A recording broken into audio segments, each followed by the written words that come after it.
Purpose. No one can create your purpose for you. No one can tell you who to be. So in purpose, you have to create your own purpose. And in evolution, you have to evolve towards that purpose. It's easier to live when you have goals to meet.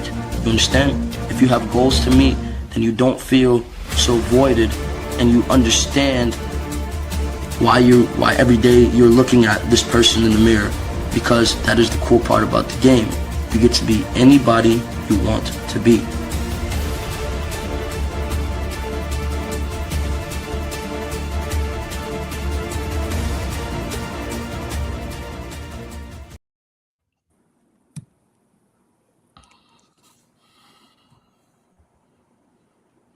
All right, welcome.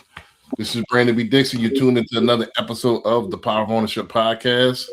I have some guest panelists on board. I know David's going to be here shortly, my co-host, so logging on here shortly. So without further ado, let's go ahead with the introductions. I'll start with me first, and then we'll go ahead and introduce my guests. My name is Brandon B. Dixon. NMLS is 1541210. It's at Billionaire Loan Officer, all social media. You could hit me up there. Please like the videos, subscribe, tell a friend to tell a friend.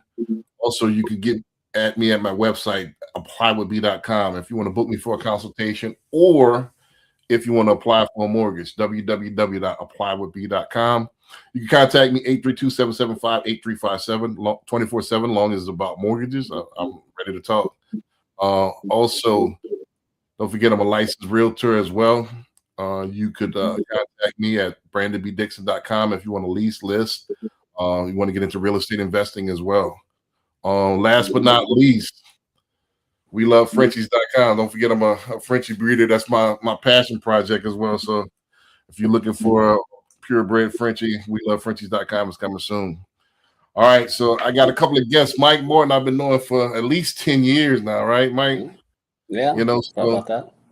Mike, tell them, a little bit about yourself. Introduce yourself. Tell them what you do. Tell them where they can find you, so on and so forth. All right, my name is Mike Martin. I'm an inventor, entrepreneur. I invented the heavyweight scrub brush, the cool and curve beverage chiller. I founded a company called Capitalism to Cause, where we fund things that help people out with the inventions that we have created and sell. One of the projects that we do is Miss Emma's Retreat, where we take cancer patients sailing free of charge in Galveston Bay. So if anybody knows anybody out there that's in a struggle, please get with us, and we'll take you out and let you witness some of God's breath in the sails. So it's a lot of fun, and really does a lot of good. So thank you for having me, sir. Gotcha. And tell them about the TikTok as well. Oh yeah, Grout is not black is my TikTok. So right, it goes into a little bit about everything about where I come from and everything on my views, and so yeah, go check us out. Gotcha. And Alton, we've been knowing each other for a while as well. So same thing. Introduce yourself. Tell them what you do, so on and so forth. Tell them where they can find you. Yeah, so my name is Alton Glenn. My main thing that I do right now is Texas Freedom Pastures. We're basically a serial entrepreneur. I've had several different startups, 2 or 3 different startups that I've exited out of, and now I'm doing land development throughout the Texas area, where we buy large acreage, create small ranchettes, and sell those off, selling finance. If you're looking for land, definitely look us up on TexasFreedomPastures.com. TikTok is Texas Freedom Pastures, and Instagram is Mr. Glenn 87. I'm also available via my phone number as well, 832-391-8081. I'm always open to connect with other business owners to talk more about business in general, what we're seeing in the markets, and how that spans across our different markets individually. Gotcha. Alton, you're going in and out as far as your audio. Yeah, as far as the mic, let's see if I could on my side adjust your mic here a little bit.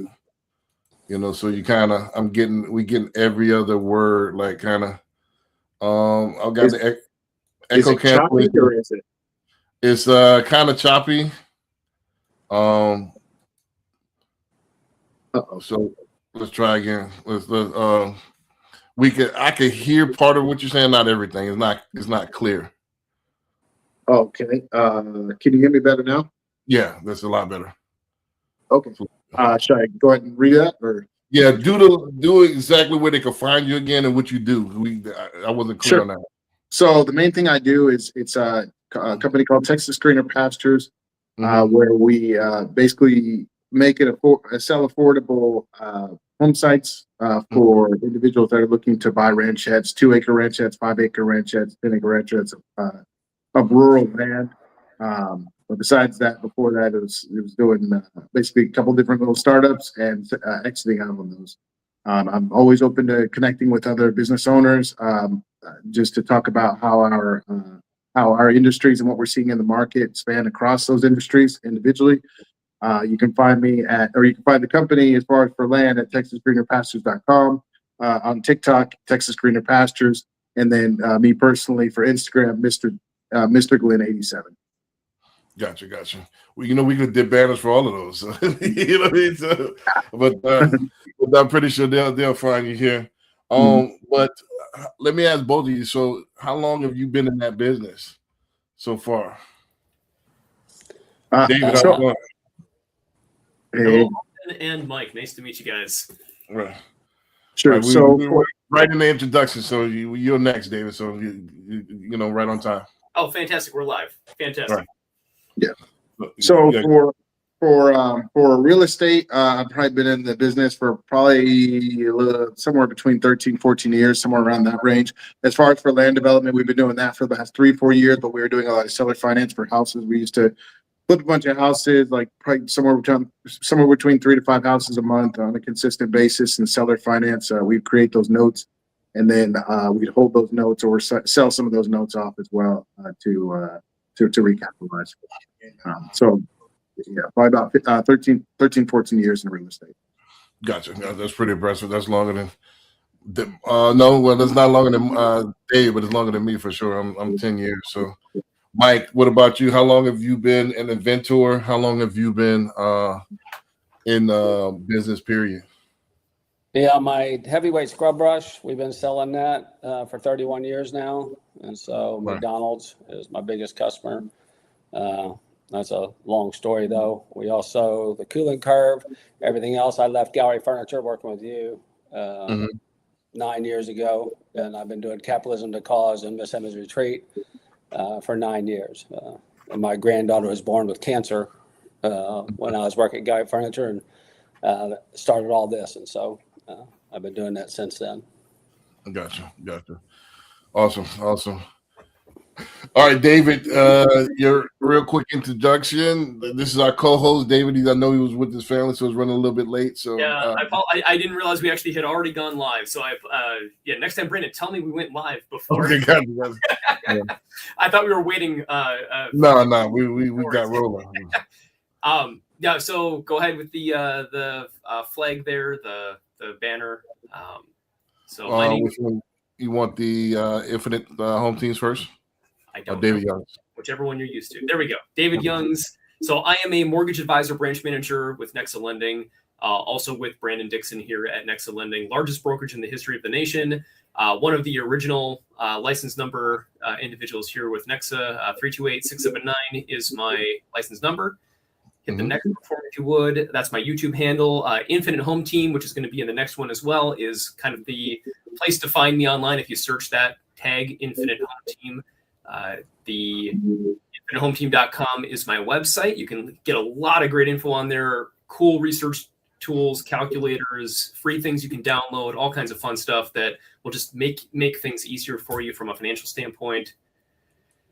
And next is .cards/David Youngs. If you go to this website, you'll actually be able to, from your phone, download all of my contact information, including everything you just saw and more in one shot. And then you'll never have to worry about where to find me from there on out. Gotcha. All right, so we got a variety of actual clips this week, and we're going to go over them. And what we're going to do is we're going to react to them. I'm going to do a round robin, and we're gonna hopefully get some good back and forth dialect going, dialogue, and then we'll rock from there. Let's see what we come up with. But let's go with the first one. Just Brandon, just a reminder for a preface for those watching, what we do typically every week on the show is we put out this video content. It's others that have created this content already. So we're going to watch this together. And then as we watch this together, we're going to give comments, likes, explanations about what we like and don't like about it, what we agree with, what we don't agree with, kind of challenging some of the concepts in many cases. So we encourage those watching live, if you have any comments, thoughts as well, throw them in the chat. We'll answer those live and make sure we address those on the show. So that way we can have an active collaboration if possible beyond just our panelists here. Gotcha. And let's go with the first one. I'm live on every channel now. I'm on live on the Instagram as well. So let's go. Let's run it. Let's go with the first one. Y'all let me know if y'all can see the screen here. Hold on a second. Y'all see the screen? Yes, sir. All right, let's run it. Method to get rich in America. The formula is simple. Everybody wants to complicate. Step one, could be a laundromat, car wash, bagel store, pizzeria, anything that cash flow. Step two, install standard operating procedures. This basically puts processes in place for every position. This is how the business now can run without you. Step three, back yourself out of the business slowly. Hire a manager, give it $70,000 a year. And step four, do it again. Do this over and over again till you have 3, 5, 10, 15 of them. Each one will now net you $100,000 a year. And now you're making $700,000 to $1 million. And it's considered passive because you scale and you're not working every day in the business. Buy an owner operated business and then step 1, 2, 3, 4, and then back yourself out. Yeah. Buy, systematize, delegate, and repeat. People love when I say get rich because it's true. This is how it actually happens. This is the simplest. Man, I'm gonna give my guests the choice. Do y'all want to go first, or y'all want me to go first to kind of go by example? How y'all want to do it? You can go first. All right. Oh, do you want to go in first and on that, or you want me to go first? I'd be open to going in. And so first off, I think that this is definitely a blueprint for a level of success. I think that the information, although general in nature, but the thing is, simplification is the best thing that we can do in order to best understand things. It's kind of like, hey, the best way we can understand something is by explaining it to a third grader, right? So I do agree with the overall sentiment. I'd be curious to know what the audience is of the video, just because of the fact that I feel like this is like a phase 2, phase 3 in terms of level of success type of knowledge, because it's very easy to fall into the trap. Well, okay, I say it this way. This is for someone who has their bills taken care of. Right, whether that's through some form of passive income, some form of other investment, some form of maybe I'm going to say their full-time job, but then they still need some some time to do these things and so on and so forth. Just because of the fact that otherwise, if you don't hire somebody to do these things, then you end up easily falling into the trap, and you see it over and over again. If you buy a pizza shop and then you're running the pizza shop. And 5 years down the road, 10 years down the road, you're running the pizza shop, right? So I think that I'd be curious to see what to know what the audience is, just because when you're speaking to the general public, I don't think that they're there yet to be able to properly execute that. Right. I want to see it's about how it's done. I think the audience for this is going to be people that are looking to invest, and people, instead of trying to build businesses from scratch, looking to buy in businesses. I think it's called the silver tsunami, where the boomers are going to be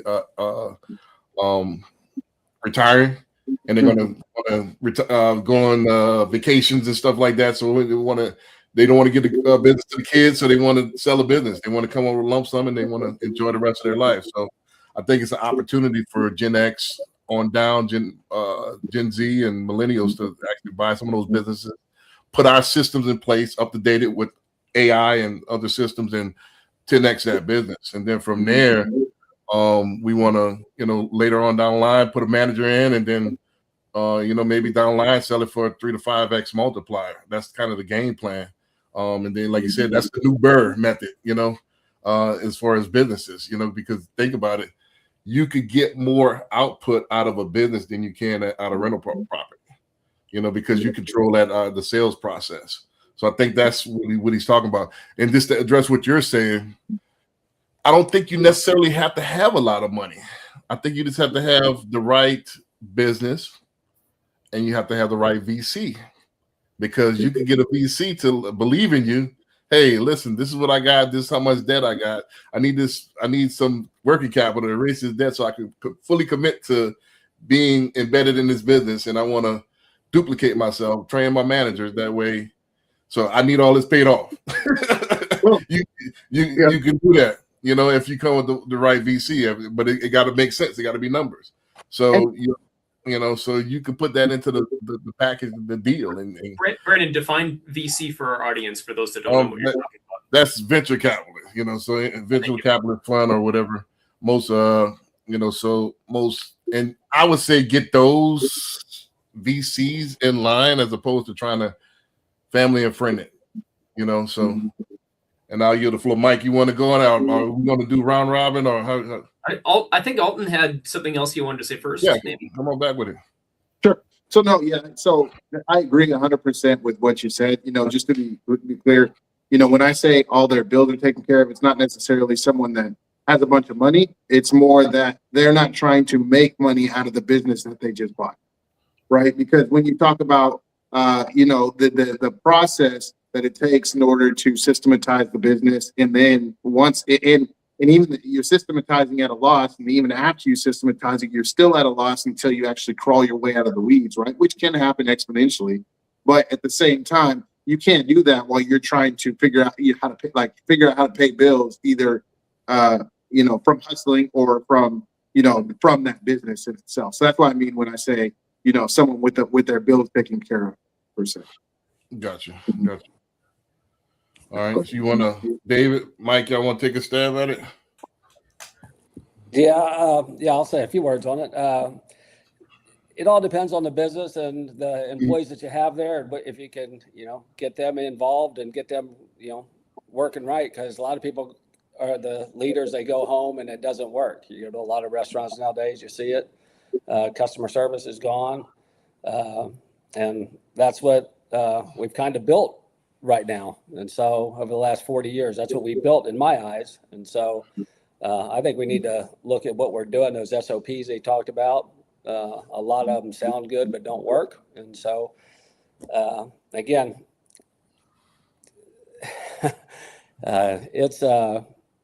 we really just need to slow down and look at what's working and what's not working, and then go from there, because there's a lot of things out there that don't work right now. And it's time that we shift these things up a little bit. So then it's possible, because again, you get good people, give them opportunity. You can go in there, then you can go home and let them do it, because that it's getting taken care of the way it's supposed to. So Right. I feel like we hit a lot of topics right there real fast that probably could take a while to tackle all in themselves. But coming back to the video point specifically of, immediately delegating concepts, I think that's a huge piece. Is you're coming into a business, you're trying to come in for as minimal capital as possible, delegate to others, let them run it. You're still, now to your point, Mike, you're not just disengaging and just, let's hope it works and put an SOP in place, which is a standard operating procedure, by the way, for those watching. SOP stands for that. You put that in place and then everyone knows how to run it. Well, that's great in theory, but not everybody's going to necessarily run it the way that you want to have it run and to the level of expectation you're going to have. So you still want to be involved, but you don't want to work in the business all the day or all the time, every single day, where now it's taking your time and attention and money away from other activities, other ventures, where you could potentially go invest in something else and replicate what he's talking about there. You do it once, then you go again and again and again. The only way this works is if you hire well, you have a good standard operating procedure in place, you still stay involved and watch over what's happening, and you have a very clear vision on what it is you want to execute.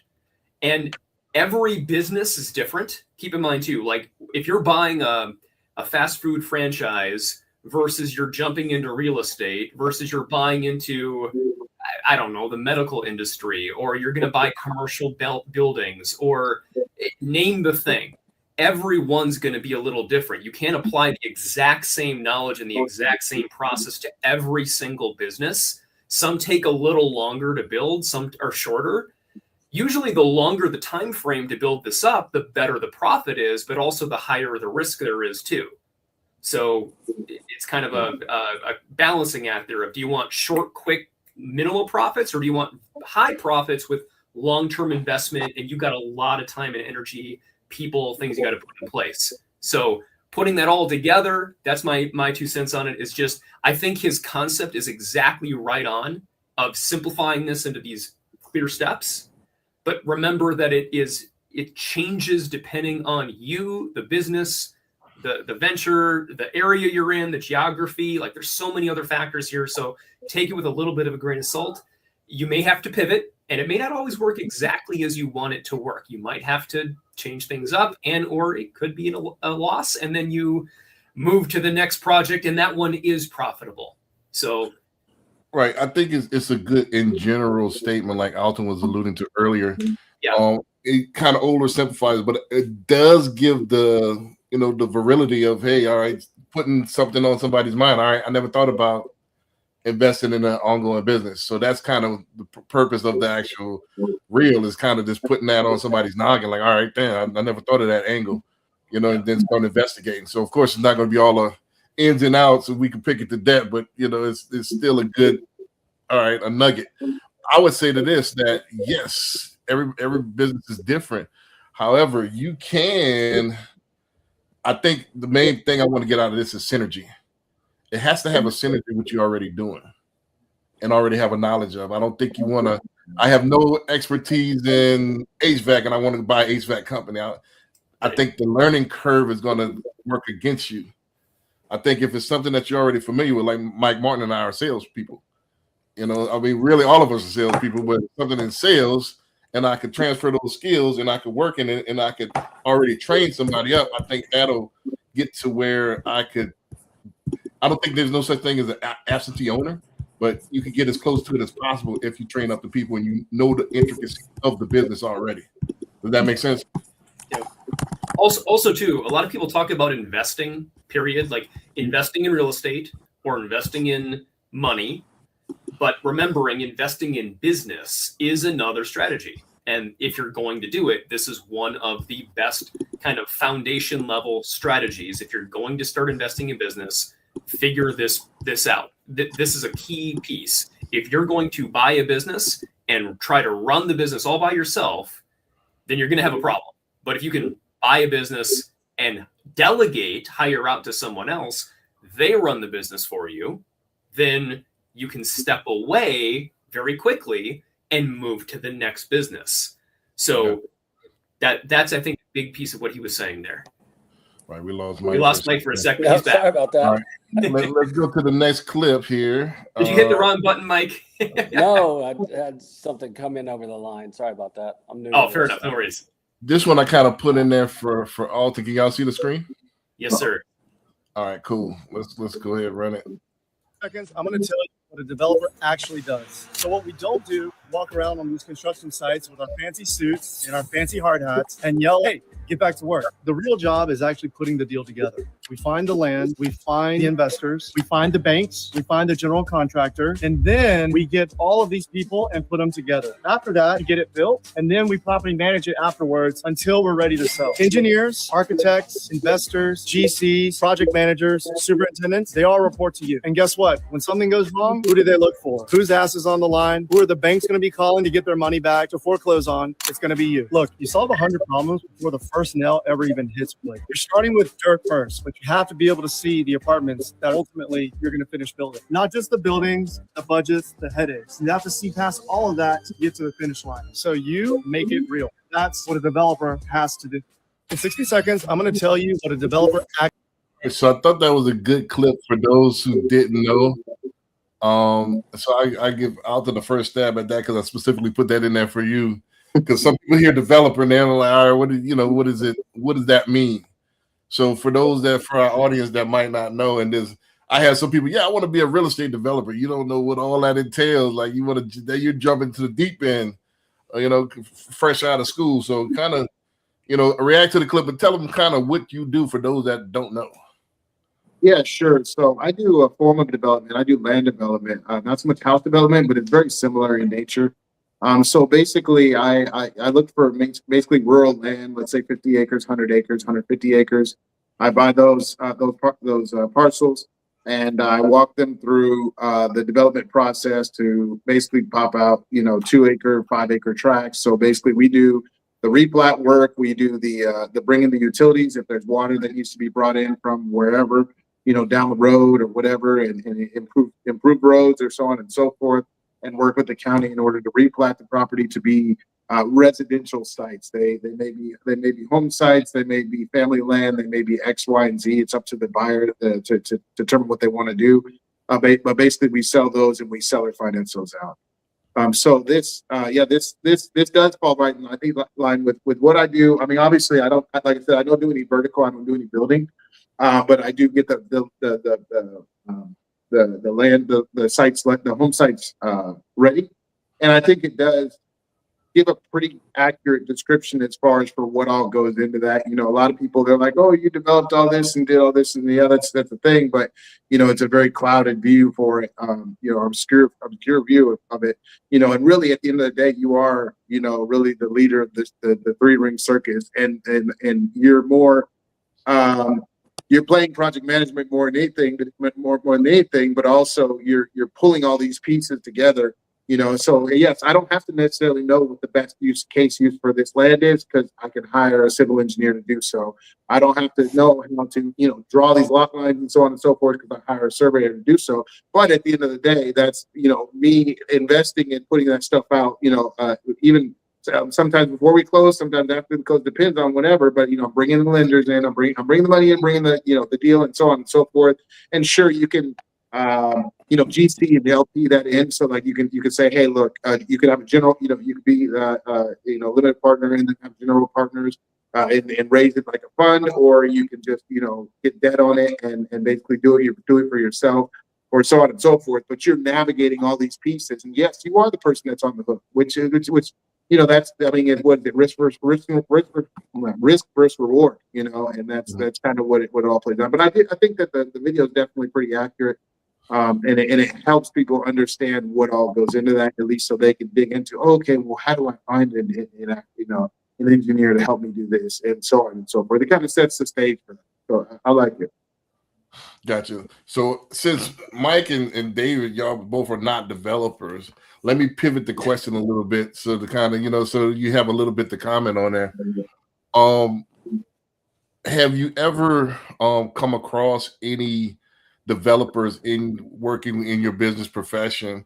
Also, would you say for our audience, would that be a good avenue to pursue? And I open up the panel to that. Would you think, all right, this is my experiences with developers, but I would say, nah, don't do it because it's complicated, or I say, yeah, go for it. What would you say? Oh man, I would say if that's what you like doing, go do it, because Right. again, living the American dream, living the dream, right? And so, and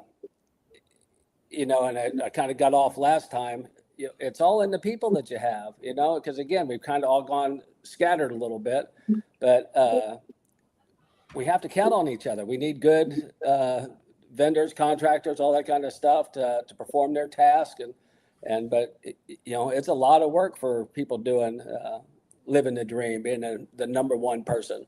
No one really knows how much work it is. I was shocked when I saw this, how all this stuff they put together.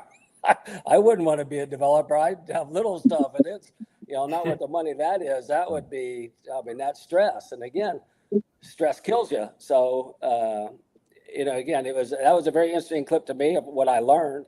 But at the same time, when you love what you do, you love what you do. And if that's it, man, go for it. And we all need to build towards that, because you look at that person who's in charge and you don't know that that's where you want to be, and so you have to help that guy we in his dream so you can get to your dream. So anyway.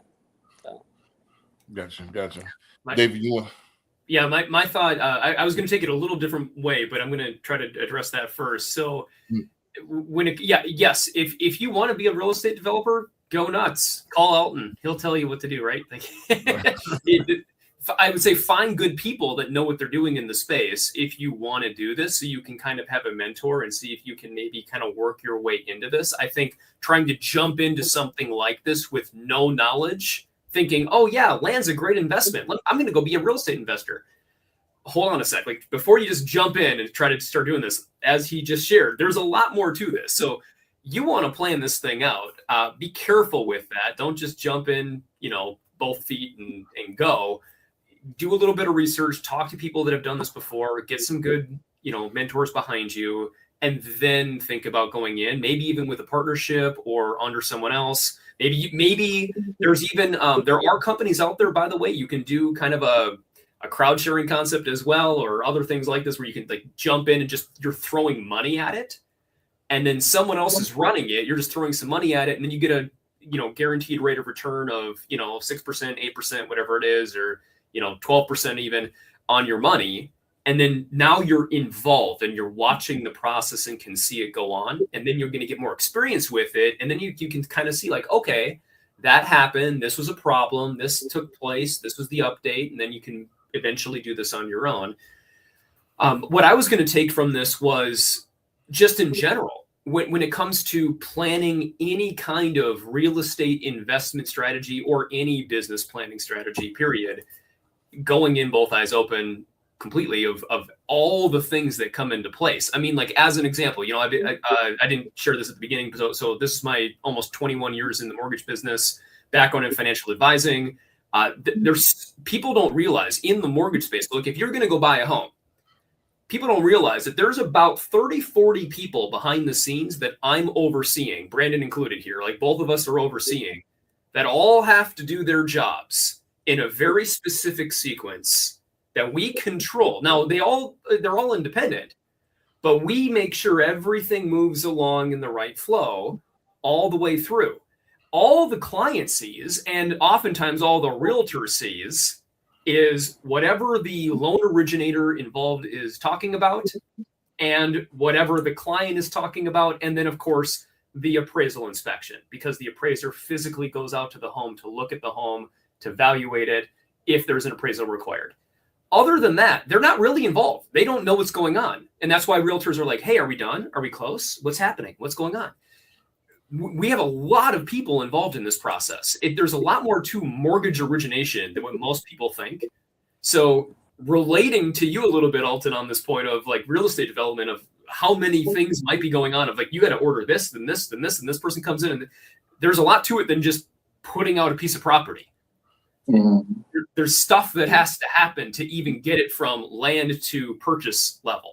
And then now you're at purchase level. Okay, buyer comes in. Great. How's the buyer going to get it from there to closed in their name?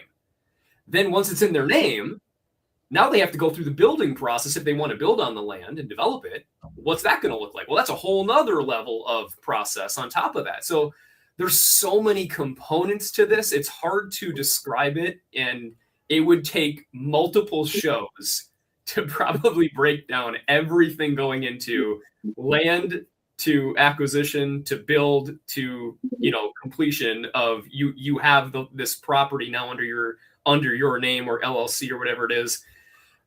This is a massive undertaking. So I love that this guy in the video points out how involved it is, so that we all have a general sense of how complicated it can be and why we want good professionals behind us to ensure that it's done right. Gotcha.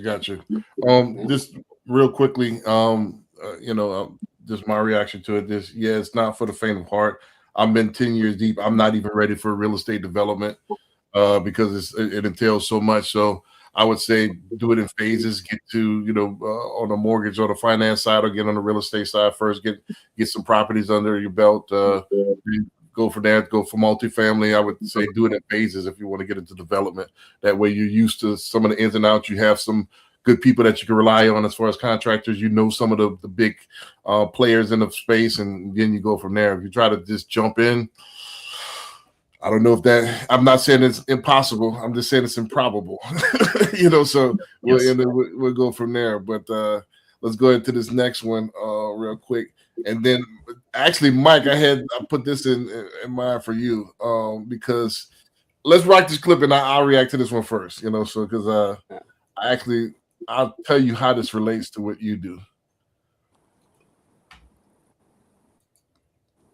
Heard about those brothers? They billionaires and they just copy other people's businesses. Have you heard about them? Nah, I haven't. Yeah, so they like all over the world. Like any business that blows up, I think like Uber, eBay, Airbnb, a bunch of other businesses. They literally copy. They take it, they rename it something else in another country. They scale it and they sell it. And they do this over and over to the point that they multi-billionaires now. It's two brothers. I think they did like Amazon in another country. Like they just go to countries, whatever got popular and making money, they make it their own version and sell it. Exactly. Somebody told me this a long time. They said there's nothing wrong with being a copycat as long as you copying the right cat. Yeah. and I think a lot of people, we really struggle with that because we want to do things on our own. We want to create our own blueprint. It's like if it's a blueprint already set that you can follow, and it's a person that you actually have access to, why not follow it? Exactly. What heard about? I'll go to first. I get it. Yeah, but I mean, the old school in me won't allow me to fully, lay down to that, because I come from the era of, being like somebody else was blasphemous, and there's a difference. There's a difference between buying a business, taking it over, putting your own stamp, and then this, all right, my business is going to be, you got McDonald's, I got McDowell's. It's two different things. Buying a business and copying somebody is two different things. Is it a formula? Can I knock it? No, I can't knock it because it works. For every vitamin water, there's life water. What is it, Sobe and all of these rest of these that knocked off the vitamin water, invented the space, right? It wasn't quite Gatorade. It wasn't quite water. It was something else. Then they had everything, they had all the copiers coming and took the space up and crowded the market share of it. So that is a thing. You got Uber, then you had Lyft, and you have all the rest of these guys that came in and hopped into space. So you can make money. However, I mean, it's a tough one for me. Do I condone it? I've never tried that. I've never tried to just blatantly copy somebody else. I don't like people copying me. However, it's going to happen. Mike, I want to turn this over to you because you're an inventor. How do you feel about people knocking you off and just trying to create a cheap version of what you do now that they've seen success? Well, that would mean success, right? Right. You get knocked off, right? So Right. you could almost take it as a compliment. It's up to the people who are doing the purchasing to stop it. So if you're buying knockoffs, you're buying knockoffs. And if you ever invent something, someone's going to come buy your knockoff. So again, it's just all on, it's the individual that has to, we're the ones who control the fate of who goes and who doesn't. And so if you want to go buy knockoffs, fake Rolexes and stuff like that, or not fake Rolex, I guess that's a bad thing, but let's say someone knocks off my wine bucket and you go buy that. Well, let's say you or your son or daughter invent something. Well, they're opened up to it. So it's up to us, but it's up, nowadays we can get the story out. So now we're individuals who invent and start companies and stuff. And so maybe there's more marketing on individuals and so you can protect it more. But people just have to stop buying. I mean, it's up to the people. If you want to buy knockoffs and buy, steal from people, we can't stop that. And that's just the society we're going to live in. And Let me ask you this. How do you feel about that? Like when somebody knocks you off or somebody just blatantly copies you? Again, it doesn't matter how I feel about it. I mean, it's just they're knocking it off. And if they take it, they take it. And the society buys it. I mean, I've worked on a weighted scrub brush, and this goes back to SOPs and everything that we been talking about. Right. Not everything we're doing works. I mean, again, the mop, which is the number one cleaning tool, the Swiffer, huge success on the Swiffer. And everybody tries to knock them off. I mean, they're trying different things. It's a The shark and the paintbrush. rest of it. Yeah. It can't work. I mean, Right. it's if you put paint in a mop bucket and went to mop the floor, would you be cleaning or painting? Right. But everybody owns a mop. Everybody does that. And so, it's what we slow down to see what's actually happening, right? I mean, because we don't always do that. And so that's where I come from. If we're going to have knockoffs, it's because there's a market for it. And we stop the knockoffs and we stop the market for it. So that's what I'm trying to do, is educate people to, individuality nowadays is it. We can all do whatever we want to do. But in this system that we've built, you can't right now. I mean, you just can't. It's if you solve a problem, are you going to make it? I mean, if they cure diseases and it empties hospitals, would they allow it? Right. So you're saying I don't know. I don't know the answers to that, but at the same time, they're worth asking. So, but if we want to knock them off, it's a compliment if you ask me. So you're saying that a couple things, the digestion, I open the floor. So you're saying that you can't stop. It's part of the equation. You just might as well try to minimize it. That's about it. But it's going to happen. Yeah. So and you're saying that as much as we have the ability to be individual, we choose conformity. We choose to be alike, right? So and I see that even with the youngsters with the haircut. Everybody got the same exact haircut. In my era in the 90s, we used to have, everybody used to try to be different. All right, you got the lines going this way with the Gumby cut. All right, I'm gonna get the lines going this way, so at least try to be different. But everybody has the same exact cut nowadays, even though we're so we got so much more freedom and so much more ways to express ourselves. Everybody expresses themselves the same way. So you're saying that it's gonna, and I see this with my social media posts. So now, as soon as I start with AI, everybody's trying to do the same thing now. Just that quick. Like it's crazy. But I'll go yield the floor, open it up. Anybody want to comment on that as far as copycat, as far as knocking off, as far as do you agree with it, disagree with it? Alton, you want to go first? Yes, sir. So I believe that we live in a capitalistic world, and I think that we've come down a long, sad rabbit hole of capitalizing winning in terms of businesses are going to do what businesses are going to do.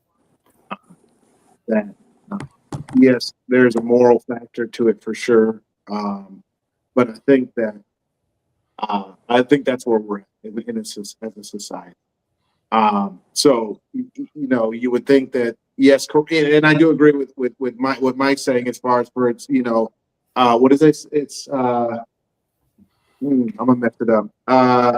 Copycatting is one of the highest forms of flattery, right? Right. Like that's not imitation is the highest form. Yeah, of flattery. imitation. Right. Yeah, correct. So there's Right. definitely that, and I think that's the silver lining in the situation. As far as for that's how I feel specifically for that. As far as for the video take, to be honest with you, I appreciate the work of what the guys have done, obviously, to research and understand the model, or at least identify that there's success in that model for those guys. Like, hey, you did the research to find those guys did this and they worked for them.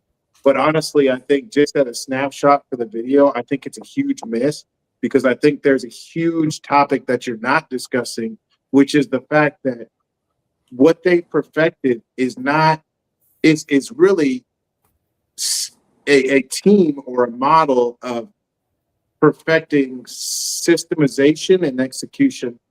And if you take that means that you could take any business and because you built this big machine that can systematize any business and execute any business. And this kind of goes to our first video, back to our first video.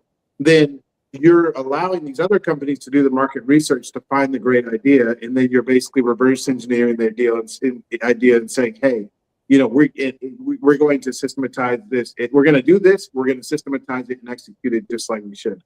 Because, you know, here's the deal. It's like what all four of us could be doing the same business, exactly, be in the same business. And what works for you, Brandon, may not work for me, right? And vice versa. I think we've all learned that in terms of business, you know, in general. And so it's not necessarily the fact that they're quote unquote copycatting besides the idea, but more the fact that they've perfected under the understanding that, hey, look, as a quick example, you know,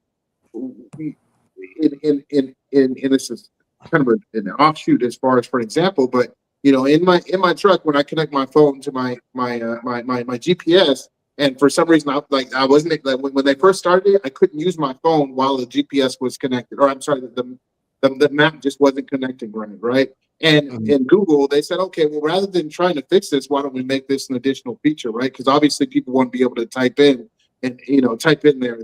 their address, which it was at first it was something that was a malfunction, but then they changed it to say, hey, look, you know what, people want this, so let's go ahead and roll with it, right? And I think if those types of understanding of systematizing and getting feedback and working off of metrics, that's really the skill set of a real manager, a real manager, or a owner, whatever, you know. Those managerial skill sets is really what makes or breaks whether it's a regular business that's coming from scratch, whether it's a duplication business, or so on and so forth. But I think that they failed to address that, period. Gotcha. David, you Well, want that'd be like China, though, right? I mean, China does the same thing, don't they? Right, exactly. So Yep. They do exactly the same thing. There's a wise man thousands of years ago that once said, "There's nothing new under the sun." Everything that we see today has been done before to some extent, but now it's being improved upon, changed, mimicked. And like you said, Alton, they're just when it comes to copycatting, that's literally how most businesses today that have become successful are successful. That's exactly what they did. Is they took an idea and they took very key points from this. They extrapolated on it or added to this of this is something that we can enhance and make better or change just a little bit, just tweak it a little bit. And all of a sudden it becomes this brand new business model. And in some cases, it's just kind of a knockoff and everybody's like, whatever. But other times it's blown up and it's a household name brand today for whatever thing that is that you're thinking of. So I think what we watched in this video here of these brothers that are, you know, like them or hate them, they're copying these other businesses and trying to replicate it. There's a reason why they're successful. They did it right. There's nothing that says we can't do the same thing, though, either. That's the great thing is you and I can all do the same thing. We can go out and find, okay, in the mortgage space, in the real estate development space, in the inventor space, in whatever space you're in, go find other people, connect with like-minded people, collaborate, and learn what they're doing that makes them successful, and see if there's a way you can adapt that and make it your own. Because even if you copy exactly what they've done, it still won't be exact because it's going to be your version, your interpretation, your flavor, your personality style. We can, like Brandon, you and I can give the exact same mortgage script on a video and it'll come across completely different for both of us. You'll probably blow up faster than me just because you're better at the audience than I am. But very different styles, I think, could, in theory, depending on what the topic is, be handled very differently. So we all have the capability of doing this. Years ago, I used to think, why would I reach out to or look up other professionals in my space? Like all the professionals to watch and follow and research. Like, why would I look at my fellow colleagues? That's my competition. Like, I want to go see what the real estate people are doing, the financial people are doing, the business people are doing. I don't care about the other mortgage people. Whatever they're doing, I don't care. I'm a mortgage guy. I don't want to deal with my competition. I don't want to even interact with them if I don't have to. But then I realized if you find good people in this space and we all collaborate, the good people are willing to share too. Like if I call up one of the top producers in the country guaranteed practically, if you call one of the top 1,000 loan originators in the United States, they will almost all pick up the phone and say, I will happily give you my time. David, Brandon, Mike, Alton, here's whatever you want to know. Ask your questions and I'll give you the answers. And they're an open book. And I'm the same way. Call me up. I'll give you my entire playbook. Everything But I do. Successful. Would you give that to a thief, right? Someone who steals. So exactly. But that's the key but what's considered stealing too? What's stealing? It right? Now in your space, Mike, it's extremely important that there's a differentiation between that, right? The patents and Shark Tank, which is one of our next videos, by the way. Shark Tank, is it patented? That's one of the main questions they ask every time. Is it patented? Is it patented? Big question, because there's a difference in your world of invention than in sales strategies, tactics, marketing kind of a thing too. Like, so they're depending on the business you're in, that can also change the flavor of how this looks too. Let me ask this question. Do you think in some cases awareness and pride impedes progress in certain cases? And what I mean by that is just like, I'm from Gen X, so a lot of Gen X, we missed the boat on, hey, we, instead of looking at a business like, hey, I like what he's doing, but I can improve it like this. We don't even look that way because, hey, this is his thing. Let me go and find something different. And you might have an idea on how to improve this business, like Mike, like David said earlier, that one tweak will make it a household name, but it's so much of a mental block. We won't even look that way. We won't give it much thought because somebody beat me to it. Somebody's already got it. Let me go somewhere else and try to. So, are we missing out on opportunity? You're not asking. You're not asking. Go talk to the person. I wish people would come talk to me. I mean, again, if you want to do something that's similar to somebody, go talk to them and see if you can be part of it, you know? Right. Again, it's I've been fighting industry for 31 years on some things. And so, again, I understand that the world that we're in and what we're talking about, this business stuff, business is an interesting thing because, again, a mop's a paintbrush and it's one of the number one cleaning tool in the world. And so, I mean, can we explain that? And I don't want to talk about me or anything like that, but that's just, we use a mop. What's that? That's we know, and nobody ever thought that. Is that not what I'm talking about right now? Is that's all we know? We never thought. So somebody already got something to clean the floor. So let me think of something else. You know, let's go somewhere totally different. Do we not? We never thought to analyze it like you did. Well, no, we never stopped to analyze it because we're taught from our childhood when the things that we see. I think we're born into a classroom, so everything that we see as we're growing up, those are familiar to us. We see business, we see government, we see mopping on TV. Again, I was watching a movie the other day, and they put a mop bucket in just about every movie out there to show work, and yet it doesn't work.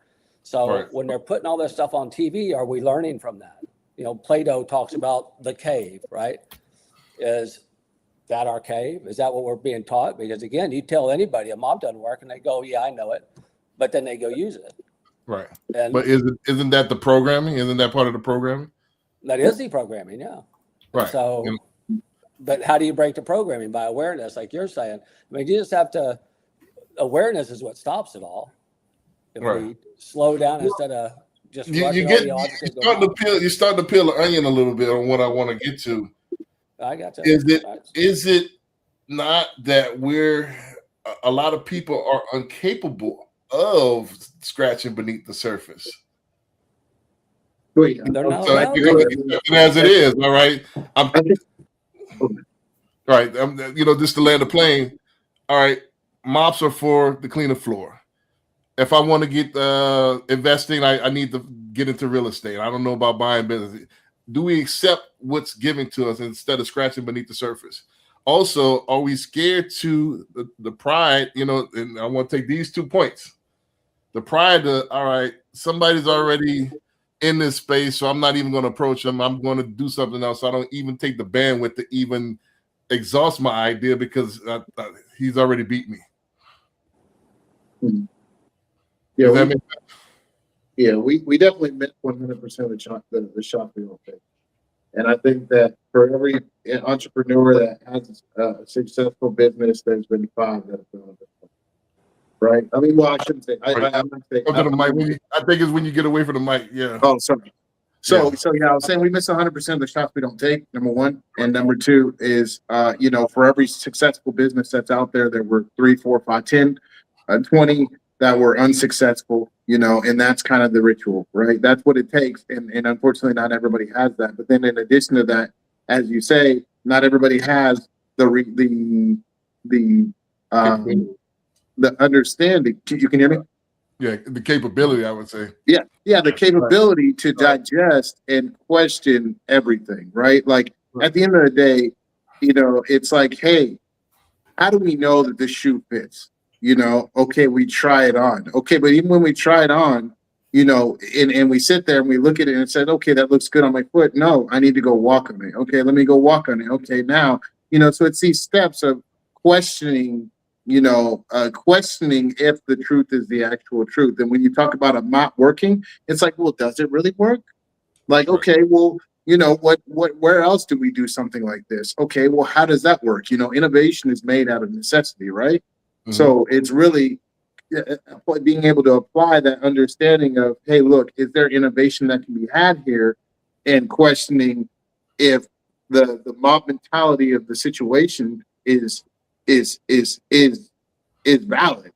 And I think that a lot of people don't possess that capability.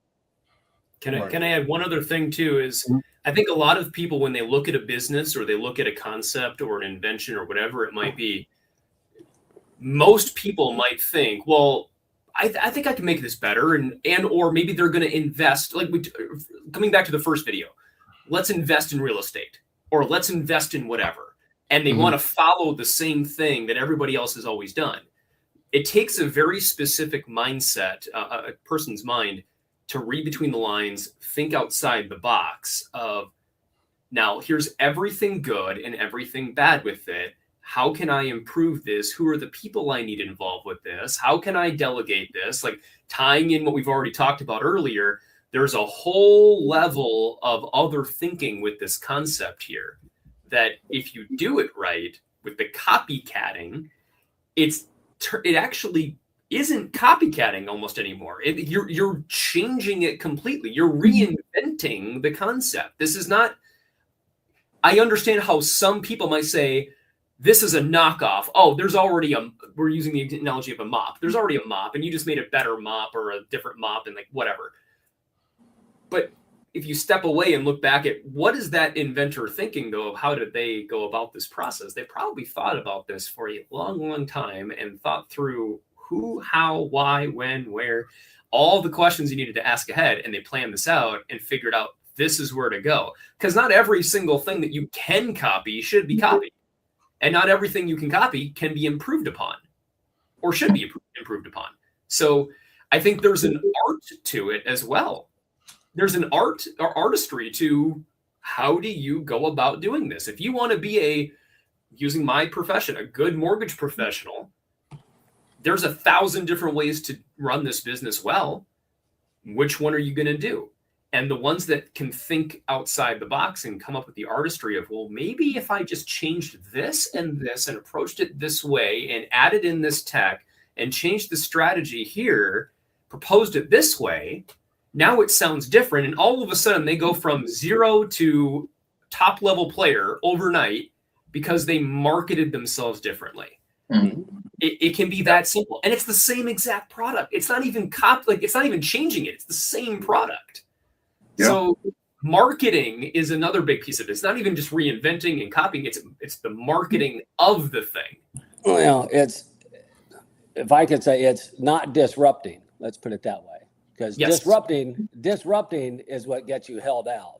So if you go along and you build the same thing and you're just better than anybody else, yeah, they allow you to go. Yep. But as soon as you start disrupting and start hitting cash flows, then it turns into a different game. Yep, that's actually it's one of the books. I'm not sure if it's there. There's a book, Disrupt or Die. If anybody hasn't read that, it's a great book, Disrupt or Die.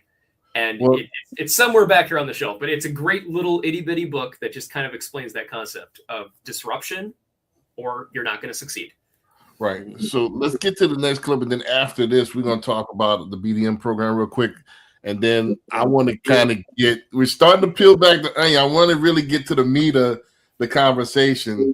By the way, for those watching, Brandon has a secret theme every week Right. that he doesn't even tell me about up front. So Right. I have to guess along with you.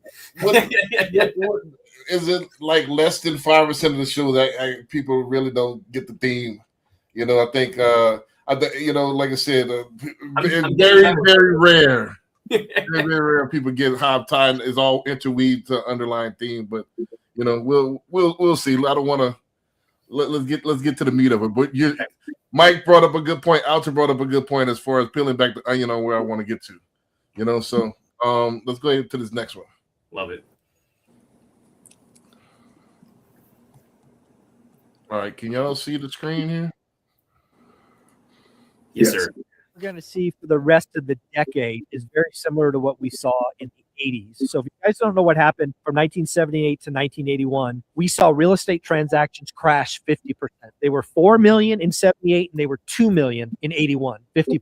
What did we just go through? We went from a total collection of nearly 7 million to 4 million. Why? Because affordability sucked. Affordability was never worse than 1981. Today's the second worst. In 81, I know that the San Diego median home price was less than $100,000. And mortgage rates were 18%. That was the key, right? Rates. So your question was, what's going to happen? Again, if you go from 4 million to 2 million, 78 to 81, guess how long it took to go back to 4 million transactions? I'm going to say 4.5 years. No, 1996. Damn. 15 years. It was just a slow build every year. So that's what I think is coming back. We are not going to have a V-shaped recovery in transactions. It won't be till 2031, 2032 until we're back to 6 million. I think what we're going to David, I want to get you have a quick stab at that because you're a stat person and you're in the real estate space. Yeah. You want to take a first stab at that? Yeah, sure. So I started in the industry in 2005 and started it with my wife and I both. We just gotten married, financial advisor background, but with mortgage lending as well as part of our repertoire of things we could do. So everybody that we were meeting with was wanting to buy a home, refinance their rates because rates were coming down and everything was affordable and everything was great and the market was rocking. And all of a sudden, no mortgage applications were getting approved around middle of 2007-ish. Everything we sent in started getting denied. And we're like, this is weird. What's going on? And sure enough, we all know what happened. 2008 housing crisis and everything kind of bottomed out. But to this guy's point about people right now, I think, are looking at this through the lens of what they're familiar with, of what they know, because all everyone knows for the most part, looking at real estate today, is rates were at the highest in the last couple of decades, practically 8%-ish, like average rate. And then they've been down, up, but overall, most of that time, they were way less than 8%. So right now, everyone's thinking, well, it's still not 2.5, 3 like it was. So maybe it'll come back down. Maybe it'll get more affordable. But the reality is, back in this time period, we were looking at, as you just shared, 18+% interest rates at that time. I mean, now granted, like if you ask somebody back then, hey, if you could buy a house today at 18% or I could get you 16%, would you buy the house then? I'll bet you'd have thousands of takers. Like if you can give me a 2% lower rate, man, I would buy today. 16%, that sounds amazing. Perspective. Today, average interest rate as of mortgagenewsdaily.com, which is what I encourage my clients to track because it's the most accurate place to track what rates are doing. As a whole, 6.625, 6.75, somewhere in there. Like that's probably the average rate today. My goodness, people in the 80s would have killed for that. But in our world, we're thinking, well, but it was 2.875 just how long ago? So that sounds high. Well, you're comparing the wrong circumstances, and that, to be honest, that never should have happened in the first place. That's a whole nother conversation. Those rates never should have existed in the first place. That's the government getting involved in printing money out of thin air, decreasing the dollar, and increasing inflation, which created an inflation crisis, which created the higher rates and the housing crisis and all these other things. So had nothing ever happened, this is where we probably should be anyway. This is pretty average. So just looking at the perspective of, we are technically in a very high cost scenario. This is a challenging market for a lot of families right now. And it's not because of the rates necessarily, and it's not because housing is going up drastically. We're seeing it relatively stable. The problem that we're running into is wages are not keeping up with inflation. And with all the changes to the tax code and people not having education on how to, as we talked about already, how to get into investing in businesses and real estate and all these other concepts, there's a lack of education. So a lot of people are sitting on the sidelines. In fact, we talked about this, I think, on either the last show or the show before. The average first-time home buyer today is age 40. 40 years old before they buy their first home. I mean, my goodness, you have 40, there's a proven stat, renters versus homeowners. Homeowners have 40 times the wealth of renters. That's a stat. 40 times the wealth of renters. So why you would wait till age 40 to buy a home doesn't make any logical financial sense in any capacity. But there's a lack of education. A lot of people don't understand what's involved. And unfortunately, they're leaning on AI and Google and things like this to try to direct them on what they need to do. And there's still a lot of misconceptions. Even if you do type in these searches, there's still a lot of things that are incorrect in the results that come back. So just landing the plane here, what this guy's sharing about, we're in technically the second least affordable market that we've seen in a long, long time. That might be true, but it's still not nearly as bad as most people might think if you have the right strategy, systems, people in place. It's just a matter of education to solve for it this time. Thankfully, you can get ahead of this. You can solve for it. In the past, you may not have been able to. In the past, you might have been stuck. That is what it is. Like, there's no way around it. There are no exceptions. There's no solutions. Now there are solutions to this to make it easier, to make it more affordable. But a lot of people may not realize that out of the gate. So this is where the education comes in, and this expands beyond the mortgage advisor too, like the real estate developer, Alton yourself, like maybe you're talking to somebody about buying land or talking to these developers. How can you and I partner together, or the builder partner together down the road when somebody wants to build, and tying in all the different entities to make the whole thing more affordable, providing better education and leading the client through the process. We do this the right way, it can go really, really well. But that's my thought. I probably could go another 20 minutes on this, so I'll land the plane there. All right, so just pointing it before I let chime in on it, to kind of point it to kind of where I want to what I got from it and where I want to discuss it is you alluded to it a little bit as well as about mind frame and perception. I think a lot of people are in a going catatonic a little bit because of the current circumstance, and they're scared to make any type of move, whether it be buying a business, whether it be real estate, whether it be anything. And you have that half, and then you have the other half that's really capitalizing on this. Our show is about those people that's either on the fence about hopping on this side as far as ownership, or that's already capitalizing and want to enhance what they're doing. So we're talking about that mind frame. I think what I got from the video is that a lot of people are thinking that the anomaly is the norm, and they're waiting for that, and they're gonna keep waiting. And other people see opportunity, and opportunities right now, because we're at the Great Reset. This is like right before in Europe where the Industrial Revolution came in. When they start making machines, took over, and everything, start making everything. that's where we're going right now. That's what it is right now. So a lot of people see the opportunity and are going full speed ahead. A lot of people are waiting. They're waiting for 5 years ago. They're waiting for wages to pump up and equal to what's going on, and it's gone. And we talked about this last week. Is that, and I'm glad you showed that Robert Kiyosaki clip, and that's kind of part of it. We'll play it for a different show. But Robert Kiyosaki talked about that you're able to. AI is going to enable somebody to run a business on their own, and you're going to need multiple of them. You're going to need probably 5 or 6 just to keep up with what you used to do 5 to 6 years ago, and that's the new economy. You're going to need a business that we talked about this last week, 24-hour YouTube that's faceless, that's generating X amount of dollars. I need that to pay X, Y, and Z. All right, I'm going to need this to do this.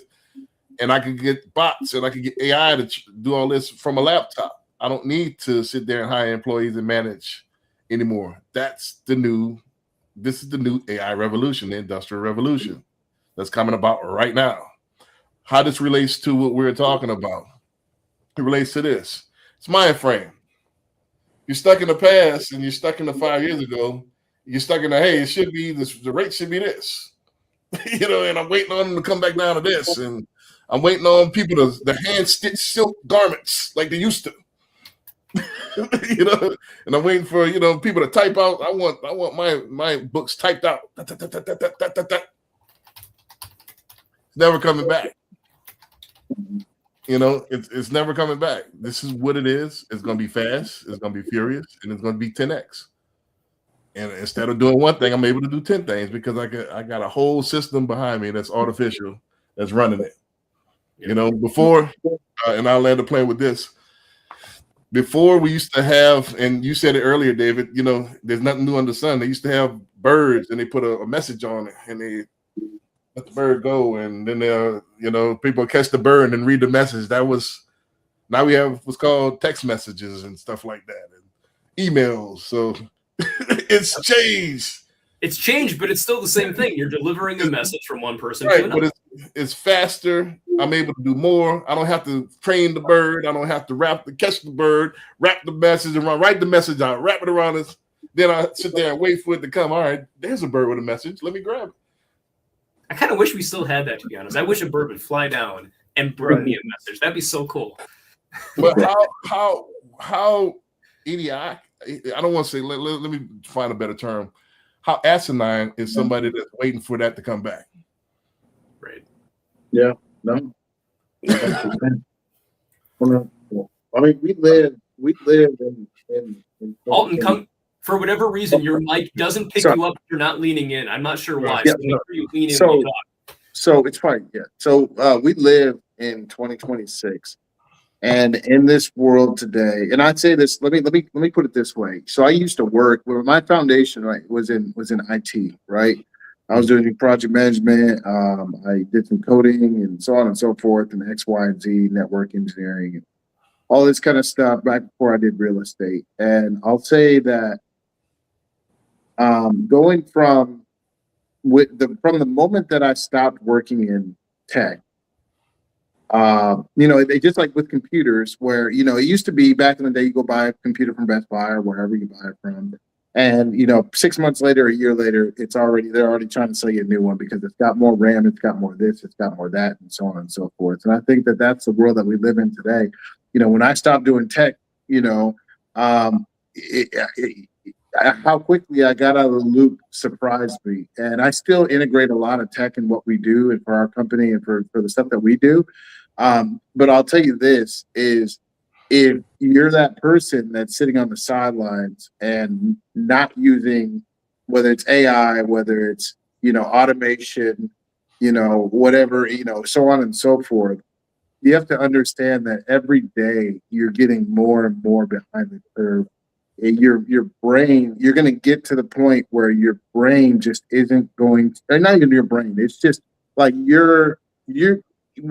if as a 20-something-year-old or a 30-something-year-old, you looked at, your parent or grandparent navigate a computer and it was the slowest mouse moving you've ever seen in your life. You're going to be that person if you are not at least playing in that space on a consistent basis. And that's not a jab at anybody or anything like that, but just understand that same, like, I mean, that 6 month, 1 year time frame or whatever, it's now been condensed into like 2 weeks, a month. You know, I mean, so many things are happening so quickly. And if your ear is not to the pavement, then you're doing yourself a disservice, because you're digging yourself a hole that you're not going to be able to bounce back from.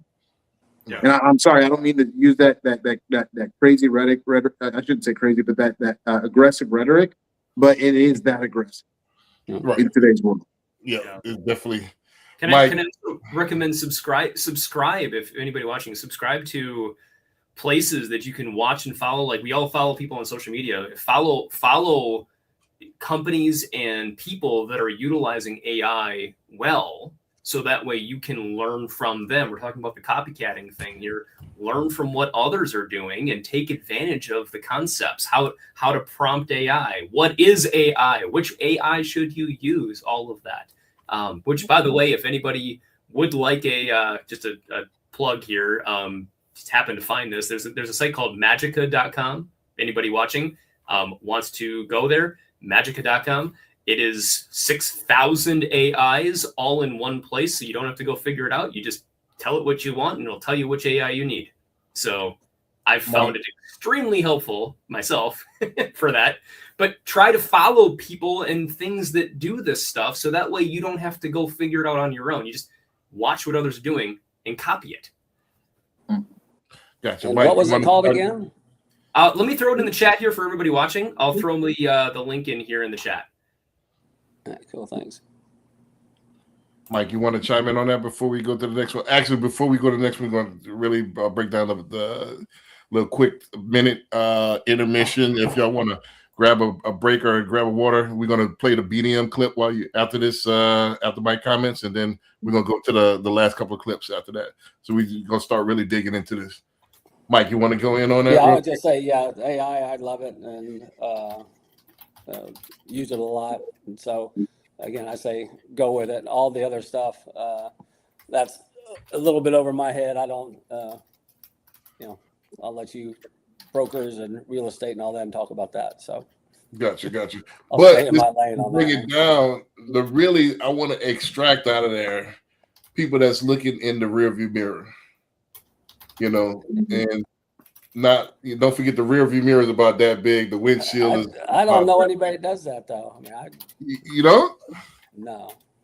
No, Not that I'm talking about people that's, hey man, I'm waiting for these rates are high, and and complaining about not buying right now, and everybody want to hold on their pockets.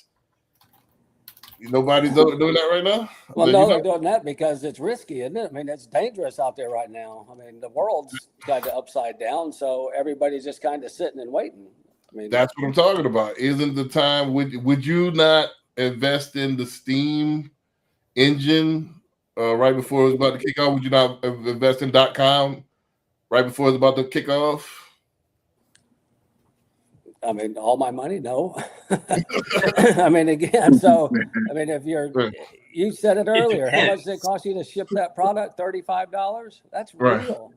Right. I mean, so people really aren't looking at that right now. They're trying to hang on and survive. And so, right. We're about to talk about that. You get into it. We're about to talk about that here in a second. David put this in the actual chat here. So again, just you know what's funny? Just commenting on this briefly. I put this out as a social media post the other day, and I pushed it. I promoted it on the Meta platform, Facebook and Instagram, just to see like how it would do if anybody wants access. I'm like, I just put it like, are you sick and tired of trying to figure out all these AI technologies? Like every day there's a new one.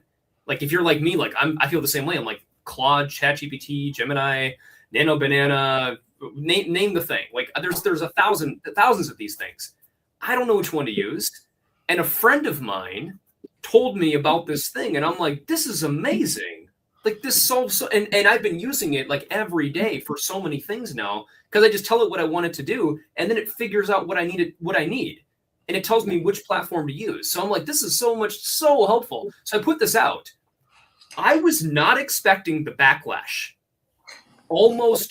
I had hundreds of angry viewers and comments coming back that I had to hide and delete and whatever, like, and try to address, because I'm like, I'm so sorry if I offended you. Like, everyone's, the AI is taking over. This is horrible. You're killing the environment with this. Like, I completely understand the perspective.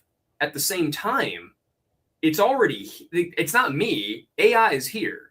It's coming. It's not going anywhere, and it's only going to keep evolving. So if you want to be one of those people that takes advantage of it, here's a nice, easy way to do it. So I just found that interesting that so many people had so many negative thought processes with this too, which comes back around to kind of what we're talking about of just, Brandon, you mentioned of like, there's those people that are trying to thrive, build their business, grow, evolve and get to that next point. And there's those that just are complacent or don't care or are angry and frustrated at the system. And there's kind of like two schools of thought here. So for those watching, this is for those that want to embrace the technology and use this for you and your family to grow and develop. What you want to do? Real quickly, you want to do a real quick 15-second program, yeah. The BDM program. So we're about to play a quick little commercial video. We do this every show now. So Nexa Lending is who Brandon and I both work with. So I have mortgage advisor to my title. He has mortgage broker, same exact thing, basically. But Nexa Lending is the largest mortgage brokerage in the history of the United States. We have over 300 lenders we can shop with in wholesale rate pricing. And because we're the largest, we have the best wholesale rate pricing in the mortgage industry of any other broker, period, even comparing other brokers together. So we created a program and we spearheaded this that others coincidentally are trying to copy in our industry to try to imitate what we're doing now. And they can't quite replicate it the way we're doing it because no one has the model that we have, where you can legally get paid a commission for the referrals you bring to Nexa Lending. Well, it's not referrals. Specifically, though, we're not. When we talk about this, it's not a referral. Right. We're paying you for your marketing efforts. A lot of people think referral, again, marketing efforts in what you're doing, not a referral specifically, because we can't legally pay an unlicensed person for a name, phone number, email. However, if you are actively promoting Nexa Lending, we can legally pay you a commission for your marketing efforts that you're putting in place. So we want to make sure for anybody watching here, whatever background you have, if you think this might be a good fit for you or someone you know, please bring this to their attention as well. Introduce them to Brandon and I. The QR code at the top right of the screen here actually will bring you to my calendar. We'll schedule a one-to-one interview together, and we'll be able to have a conversation about how this works, what's involved. It's very easy, but Brandon created a great video that kind of highlights and explains this in a little bit more detail. And then at the end of this, I'll just recap this in 30 seconds or so. All right. So again, this is going to be 55 seconds. So now be a good time for a bathroom break or whatever you want to do. Wrong thing. If you're a realtor and you're not getting paid for the mortgage conversations you're already having, we need to talk. You're speaking to buyers, sellers, past clients, your sphere every single day. And every time financing comes up, you're creating opportunity, but you're earning zero from it. At Nexa Lending, we've built a compliant business development manager program that lets you get paid for the business you generate without becoming a loan officer.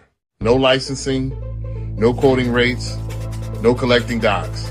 You simply connect people. We handle the mortgage. You get paid as a W-2 business development employee. Refinances, your CRM, your sphere, other agents you introduce. You're already creating the business, now you monetize it.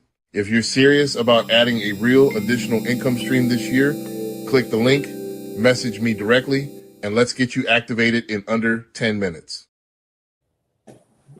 Perfect. So this is the BDM program, which stands for Business Development Manager or Marketer, depending on the marketing you're looking at. Very simple process. Happy to explain more. But my argument is if you are in any space possible where you are interacting with potential buyers, people that could refinance, or investors, this is something you should already have been signed up for yesterday. Let's talk about what the income potential might be for you and what the next steps could be from there as well, especially if you're in the real estate game. Because if you want to take this to another level, there are people here at Nexa making thousands, if not tens of thousands a month doing this concept just through their marketing efforts. So please reach out to us. We would love to have that conversation. Gotcha. Can y'all see the screen? Yes, sir. Let's go to the next clip. Just passed the law. If you're homeless, you get an automatic 2 years in the penitentiary, and you get to go out and pick cotton, because that's what they do in the penitentiaries down there, Alabama, and a few other southern states. So let's just cut through the chase. They just legalized slavery. That's all. Slavery is back under a new motherfucking name. It's called homelessness. You know, one of the things that we can also say is that scripture doesn't necessarily follow the politic or the policy of some, even in deep red ruby states. I wanted to throw this up about Louisiana, and there is a state house bill that's advanced that would force unhoused people to choose between jail or a treatment program. If they choose treatment, they have to pay for it themselves. And if they can't afford to pay, they'll be forced to do unpaid labor. That's slavery. But you done drove up the price for a house so motherfucking high, and the wages staying the same, that they can't afford a house. So of course they're gonna end up homeless. And now you got motherfucking homeless to slavery. It used to be drugs to the penitentiary. Now it's homeless to slavery. If you're homeless in Louisiana, please go knock on a relative's door and see if they'll let you stay there. Because otherwise, you're gonna be picking cotton. Yeah. Eddie Griffin's a comedian, by the way, so you know he always has a colorful take on things. I'm gonna open it up to the panel. Well, let me go ahead in on this. I don't know. I hadn't done much research on it as far as the bill in Louisiana. I want to get people's opinion, the panel's opinion. What do you think? Should homeless people be jailed, or do forced labor, or hey, you got a choice, either go to this treatment program, which you're gonna pay back, or you gotta, we gonna put you, we gonna clean you up on the street, but you can't just hang out here. So is that fair? Like, are we forcing accountability, or do you think it's unhinged, cruel? What do you think about this? So I'll open it up to the panel, but I'll give my opinion last. Let's do that. I'll make people wait on that. So I'll open it up real quickly. So let's go to the guest first, and then David, if you want to chime in on that, the co-host, and then we'll go from there. Alton, Mike. I'll chime in. We use our SOP is we use a mop, which is a paintbrush, to clean our floors. That's in janitorial. That's in all of y'all's, in your commercial properties, wherever. We're all using mops. And so if we can't figure that out, we're going to start throwing homeless people in jail if they don't. Yeah, again, it's just, that's insane. We have so many bigger problems than all this. We need to figure out why they're going homeless. Most likely because they're getting crushed, right? Why do they do drugs? I mean, everybody talks about all the drugs coming over our border. Why is everybody on drugs?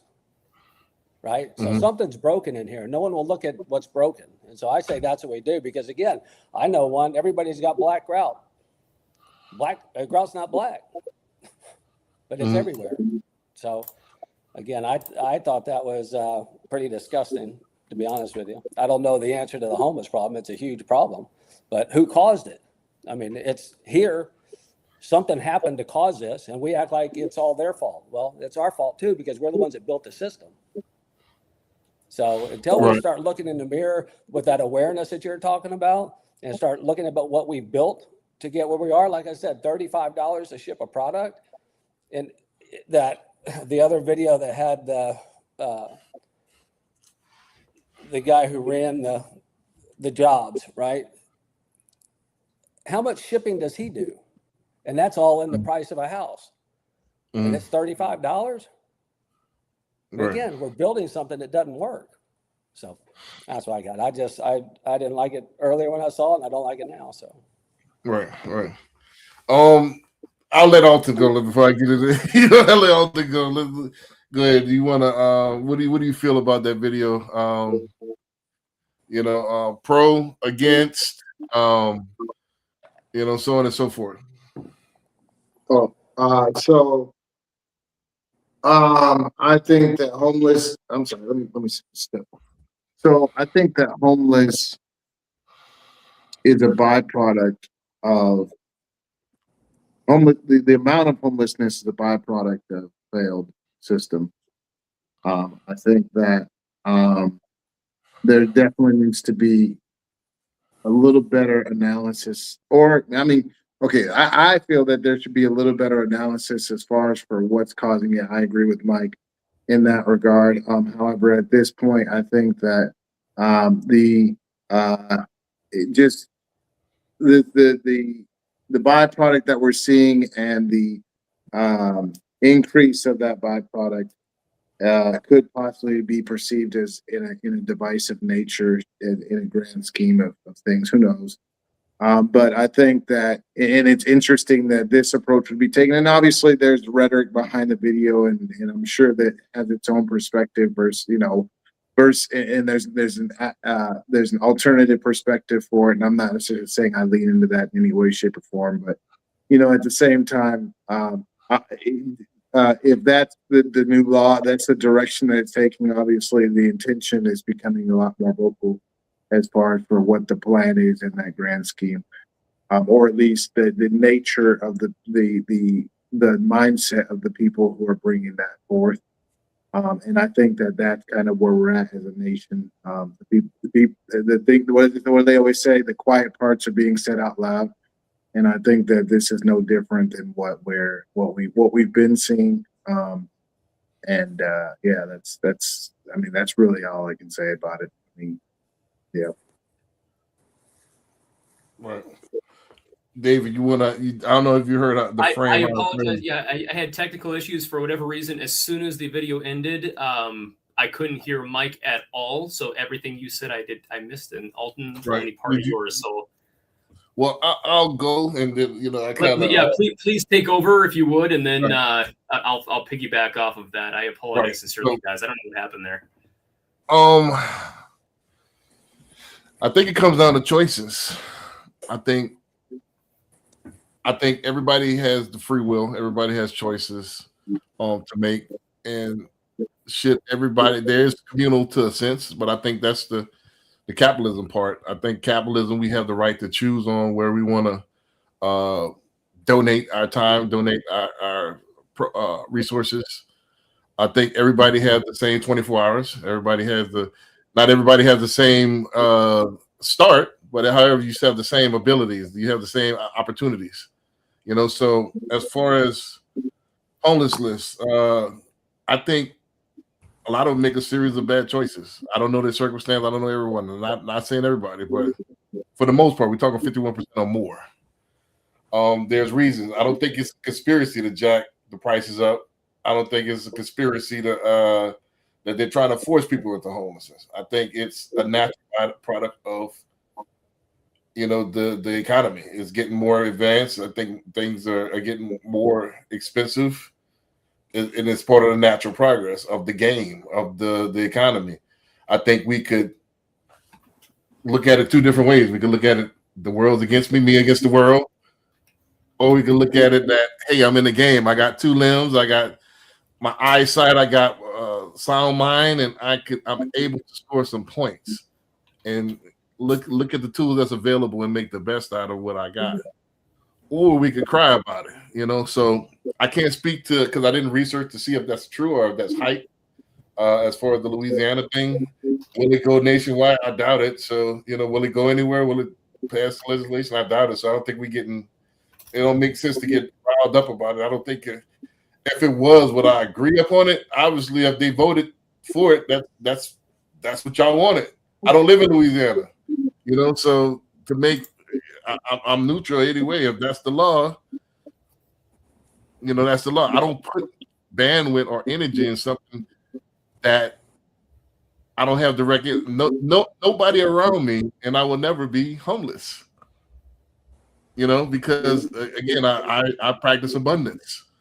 You know, so it's just not in my bandwidth. However, do I, you know, capitalism to cause? I always talk about that. As far as do I have a cause? Is that one of my? Yeah, I offer solutions. You want to get out of your situation? Here goes some work. I got work for you. You know, but you got to be willing to work and not just want to have to take. If you want to work, I got opportunity for you. You know, so and you can work your way out of your situation. That's what I believe in. I don't believe in handouts. I don't believe in leveling the playing field. I don't believe in grading on the curve.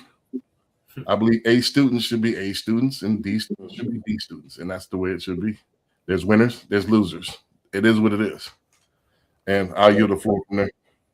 Yeah, I will still argue, of course, that, and I think Brandon, you'll support me on this point of equal human rights. Obviously, of no one should be treated as a slave or have to face something that is completely inhumane, no matter what circumstances you have. Like that is something that no one should have to face in the entire world. There's no reason for it.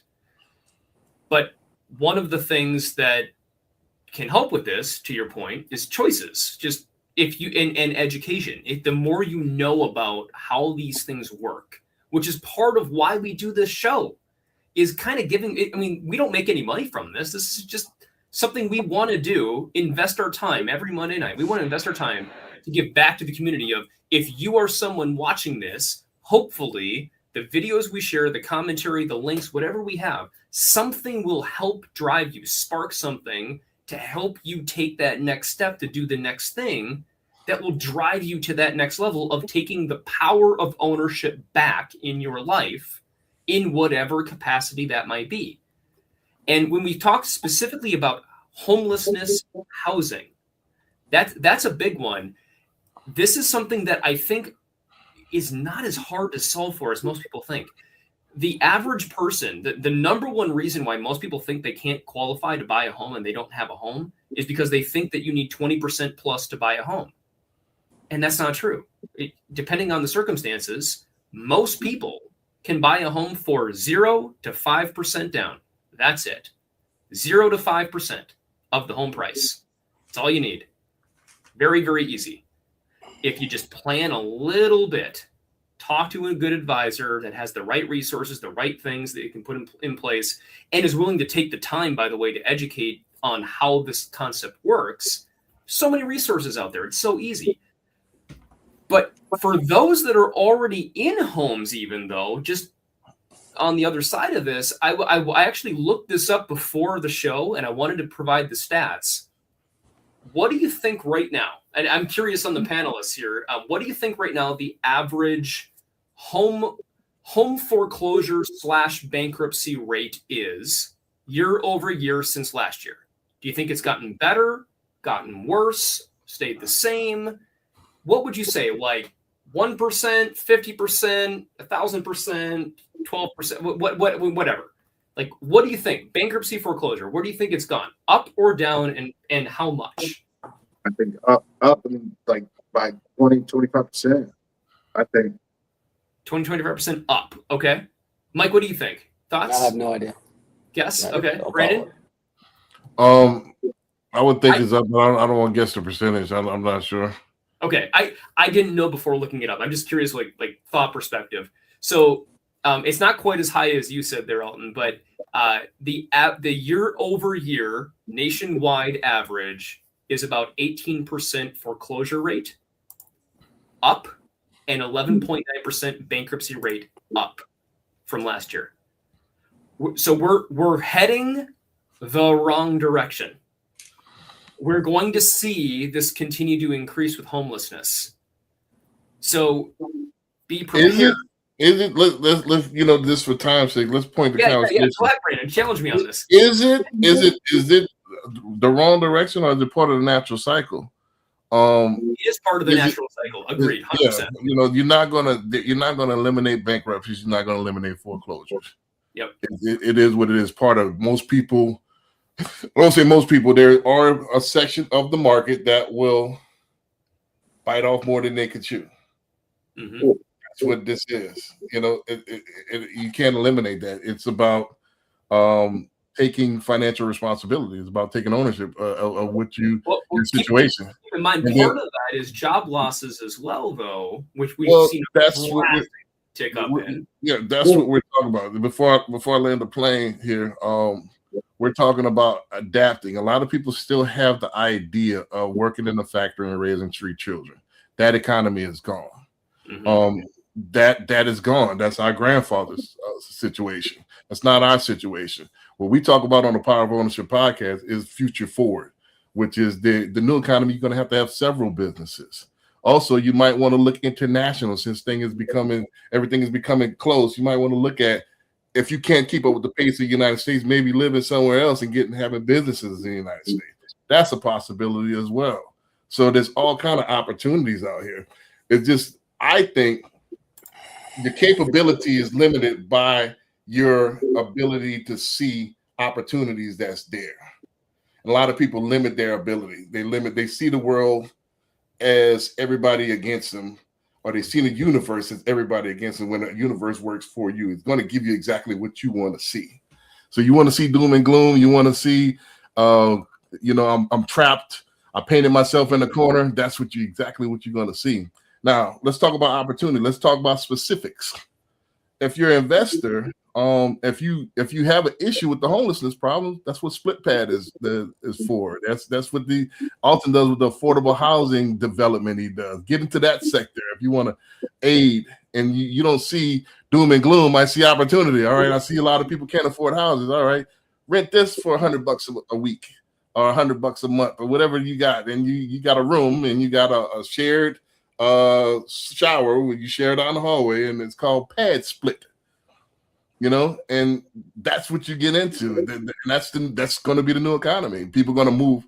It's going to be nomadic. People are going to move city to city, and they're going to be on a weekly basis. You're in the room, and that's great for the investor because now I got 9x, 10x the amount of revenue. You got to get creative on what's coming down the pike. You're thinking 1950, 1960, 1970. It's gone. You got to think 2026, 2027, 2030, 2040. All right. So what do you do with all the poor people? They're going to be We never discussed that in the past, 5,000 years, 2,000 years. So when are we going to discuss that? So poor people are going to get poor. The problem is that our poor is not really the poor in a third world country. You're not drinking out of the sidewalk.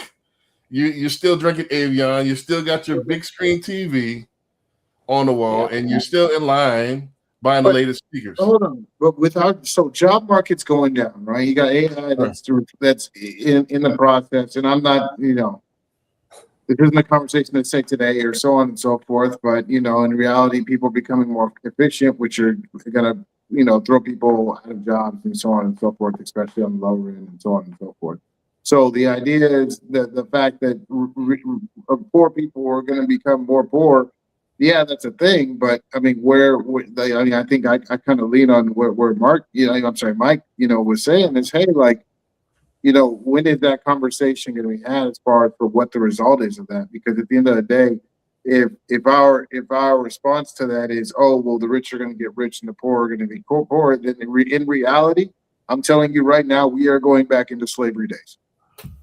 I'm telling you that, because if that's the mindset, then that's where we're headed, because of the fact that no one stopped to think, oh, okay, well, what about those folks? Because of the fact that, yes, they are the majority. We lower middle class was already the majority, right? But when that's now lower class solely, or a poverty is the majority, where do those people go? What happens with those people? And if there's no infrastructure put in, and I'm not saying I'm not an attorney, or I'm not what they call it, like any part of legislation and so on and so I don't do that, right? But at the same time, if we don't start making those decisions now, then other people, such as Louisiana, in their situation, if it's true, I don't know if it's true or not, but I'm telling you right now, there will be people there to make those decisions. and we will be back in slavery before we know it. Well, I think that's extreme because don't forget slavery is getting paid without wages. Well, if they don't have jobs, if there's not jobs available for them to make those wages, then yes, they're going to be working doing something. Who knows what that is? Or they're going to be taking up space and they're just going to say, hey, we're going to offload these people. Who knows? But at the end of the day, if there's no jobs available, then how are they going to be making work to say that you're getting paid wages? Well, you're going to be jobs. Mike's perspective too, before we keep going on the dialogue. Say it again. You cut off. I was trying to get input from Mike. Mike's perspective as well, because he's been quiet so far. Right. Yeah, Mike, you want to fully develop your thought? I feel he made a very good comment that sparked. Right.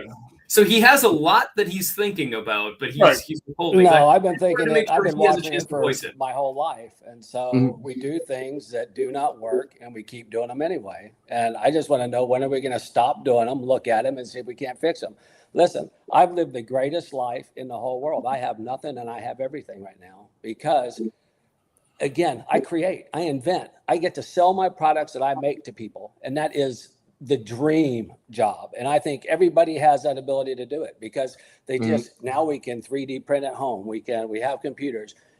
We're connected to the whole world. So we can all go find our customers because it's all about customer service.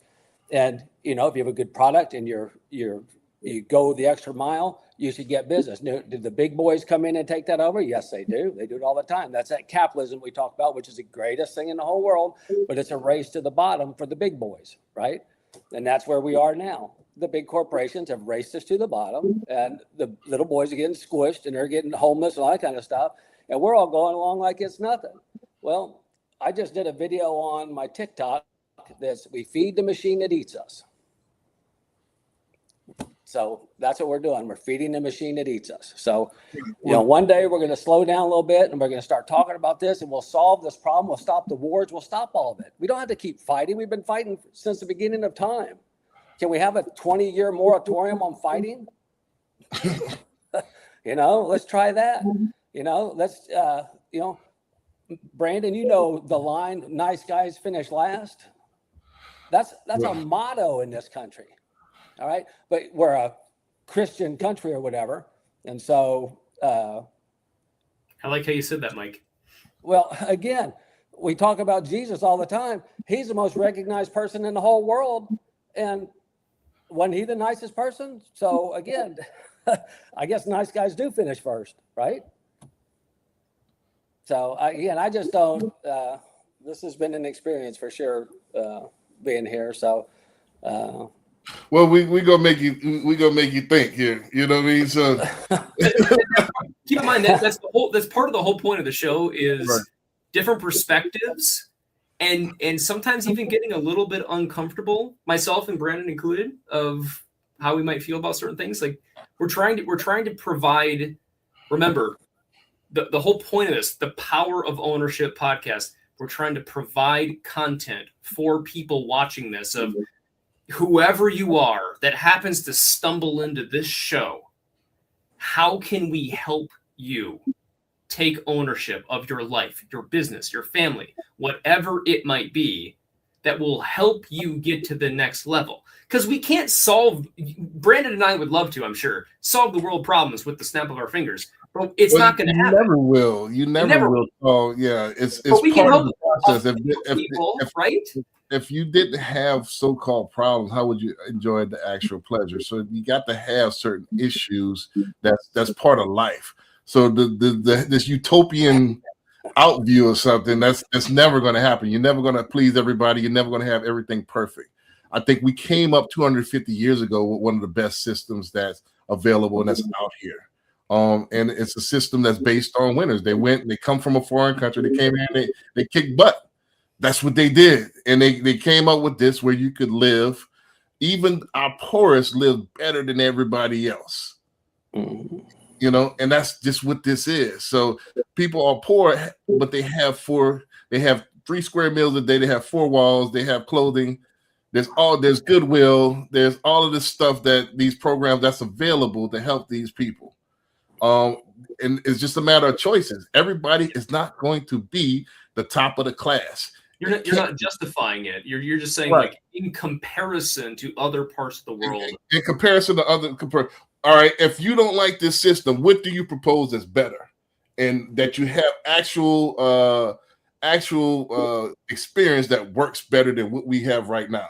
Now, again, this never was perfect. That's why there's amendments, there's tweaks, there's different things that we got better and better as it went on. But however, we in the best opportunity in the world, probably in the history of man right now.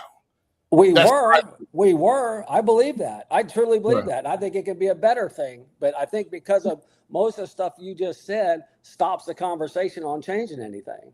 So again, do you think our $40 trillion debt is going to work its way out?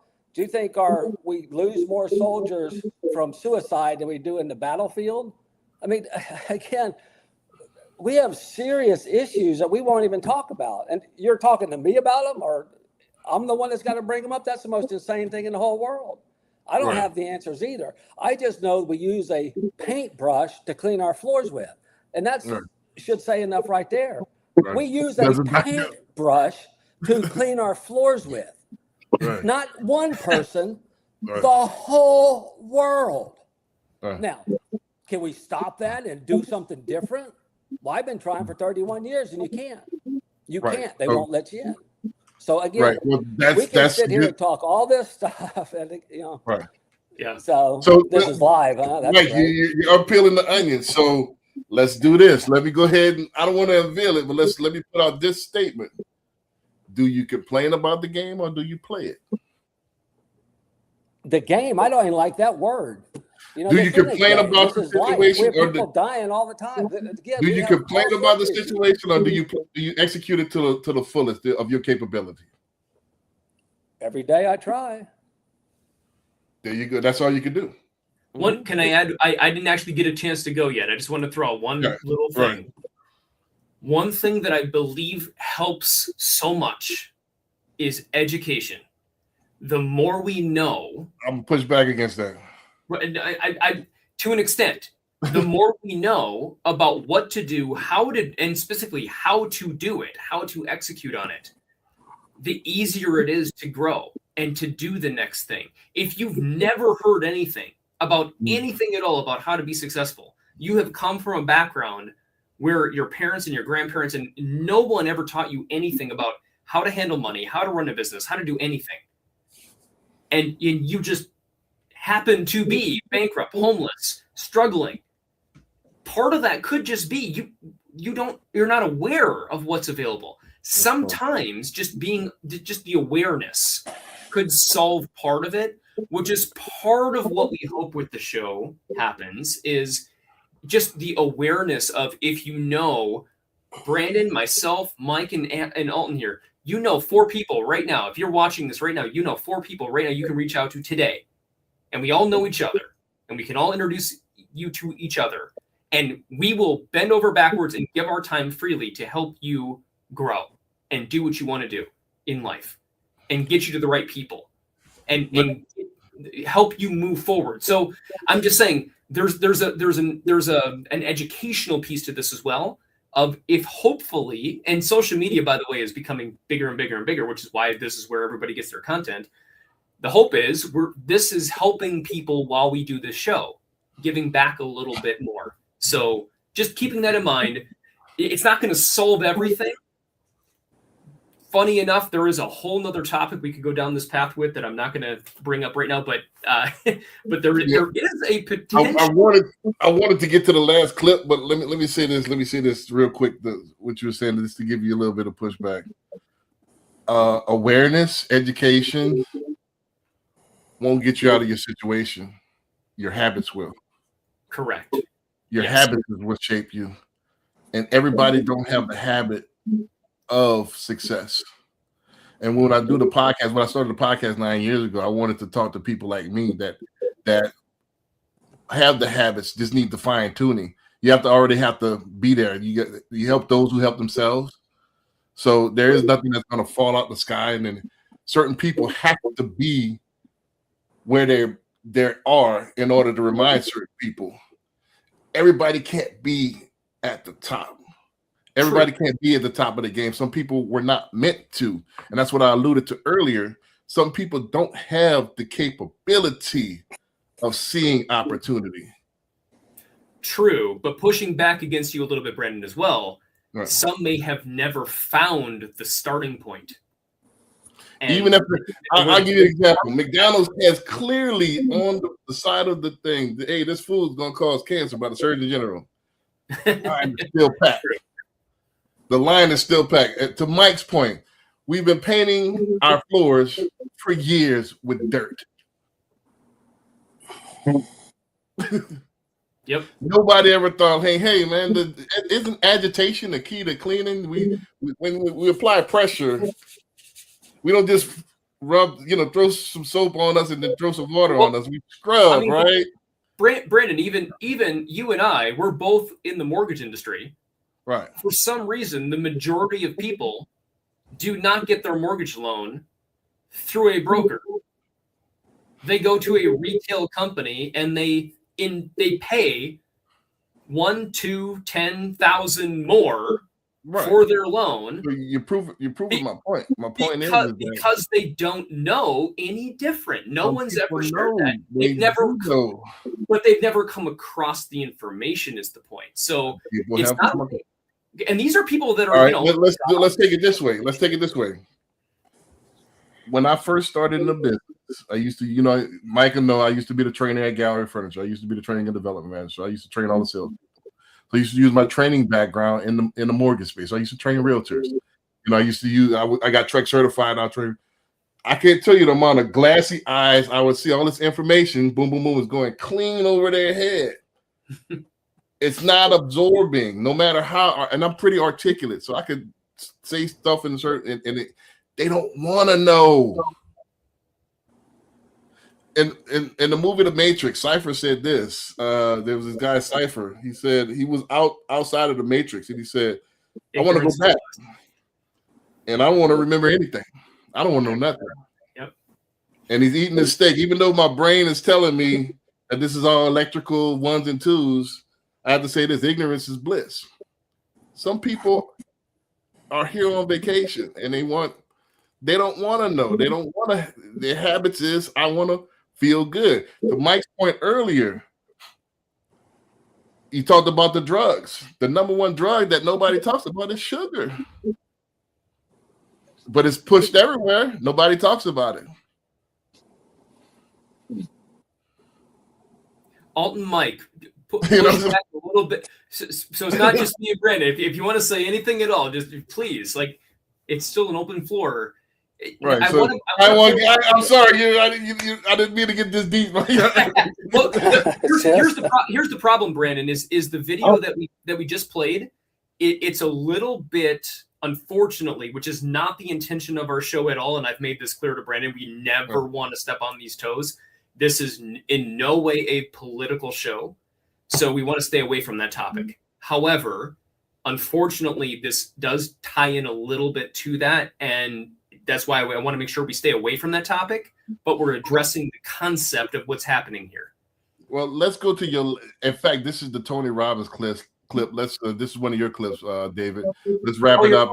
Okay, cool. Cool. Let's wrap it up. The show with the last clip right here. I appreciate it. I appreciate y'all. At the 2-hour mark. I appreciate y'all staying with us. Let's run this last one. Do y'all see the screen? Yes, sir. Suffering when you're focusing on yourself. Jot it down. Suffering is selfishness. We all do it at times. True? Now you might say, no, Tony, that's not true. I'm suffering. I'm in pain because my kids are not doing well in school. It's not about me. Bullshit. You're suffering because you feel you failed your kids. If they were just doing well in school, it wasn't you. You just focus on how to do better. But if you're suffering because you failed them in your mind, how many follow this? So all suffering comes from the focus on the self. That's why when you're growing and contributing, you don't suffer. Because you're not in your own head. You're not in your own mind, your heart, or your soul, or your spirit, or whatever words you want to use to describe that part of yourself. But the mind is a duality. It's always right, wrong, good, bad, failure, success. That's not real life. That's the mind. And the mind will always find something to suffer over if you give it enough time. Because it's always looking for what to avoid. It's a survival mechanism. But if you live in survival mind, you're going to have a shitty life. But by the way, your brain is designed to make you survive. It's not designed to make you happy. That's your job. You only suffer when you're focusing on yourself. Now, since that, y'all, I'm gonna just open the floor to that. Anybody? This is the last. We always want to end on something positive. You know. This is, it's up to ourselves individually to understand our circle of control and live our lives within that circle of control, and the understanding that we are in control of our own destiny. Yes, there are certain things that happen around us, but the only thing that we can control is how we react to them. Correct. Right. Mike, you want to chime in on that? Go to the nose, follow the breath, witness awareness. That's what I do. So that stops the autopilot from doing the damage. So that stops the autopilot from going and grabbing a mop and painting the floor. So right. So. Think outside of the box, right? What am I doing? David, you want to get in on that? Sure. Yeah. Just. I mean, he's right. I mean, like you think about. I like the perspective he put of my kids are doing bad in school. I'm suffering because I feel bad about my kids. It's a legitimate reason to feel bad about yourself. Like, my kids are suffering. Like, I want to help them. But in reality, your kids doing whatever they do has nothing to do with you personally and how you feel. Your choice of how you feel about this is totally different, separated from your children. You can choose how you want to handle this. In fact, I can imagine, like, I'm just throwing this out there. How many kids come home with, Dad, I got straight A's. Proud of you, son. Congratulations. Proud of your daughter. Good job. And then I got straight A's. Oh, that's nice. And then parents give them no acknowledgement. Now the kids are suffering. Straight A's, did everything perfect. And the kids are suffering because they didn't get the acknowledgement they needed. Or vice versa. Hey, I got a D. I feel really bad. You know what, son, daughter? I'm proud of you still. You tried really hard. I know you studied. Versus, I got a D. You got a D? Seriously? I taught you better than this. Why didn't you study better? And then the parent pushes this on the kid. And the kid's taking it totally different. Like, okay, I struggled. My parents were not proud of me, but they were proud of the fact that I tried. I'm going to do better next time. Versus, I failed. I might as well give up. And now they're really struggling. And this is where you get into the massive mental issues that you have in children growing up. Like, I'm just thinking, like, pushing this on the other side. Like, he's talking about the parents, but I'm just thinking about the children on this side of his example. And just how everybody has the power of ownership. The theme of the show, the power of ownership in your life. How are you going to handle this? And no matter what the circumstance is, good or bad, it doesn't matter. How are you going to view it, and what are you going to do, and how are you going to impact others? And remember, too, the more you focus on other people and help others, the less you start thinking about yourself, too. That's a principle in life that helps you. So focus on others and how you can give back. And even tying back into earlier, like we have these other videos on creating businesses, finding opportunities, copycatting. Like, how can you impact and help others? How can I do this better? How can I create an influence? How can I empower, families? How can I provide more education? How can I educate myself better so that I can go help more people? Like, there's a whole lot of things that tie into this that can help make this whole thing better. So I really like, when I saw this video, I'm like, this is great. Like, even something that has nothing to do with you technically still can affect you. And you can still take control and have ownership of it. So, right. I took a totally different perspective of what Tony's saying. I think he's alluding to the no separation theory. Also, I think our mind makes a mountain out of molehill. A lot of times I think we cause our own self to suffer by things that's out of our control, like Alton alluded earlier as well. No matter what, don't forget we talked about a couple of weeks ago, I think on the show, we talked about suffering. If you look at the etymology of the word suffering, it's passion. It means to go without, to go the extra mile for I would say to deprive yourself from. I think when you suffer mentally, I think you're worried about things that's out of your control. To wrap up what we're talking about this week, we're talking about opportunities that you can't see. We're talking about situations that you can't control, but do you have the capability of controlling them?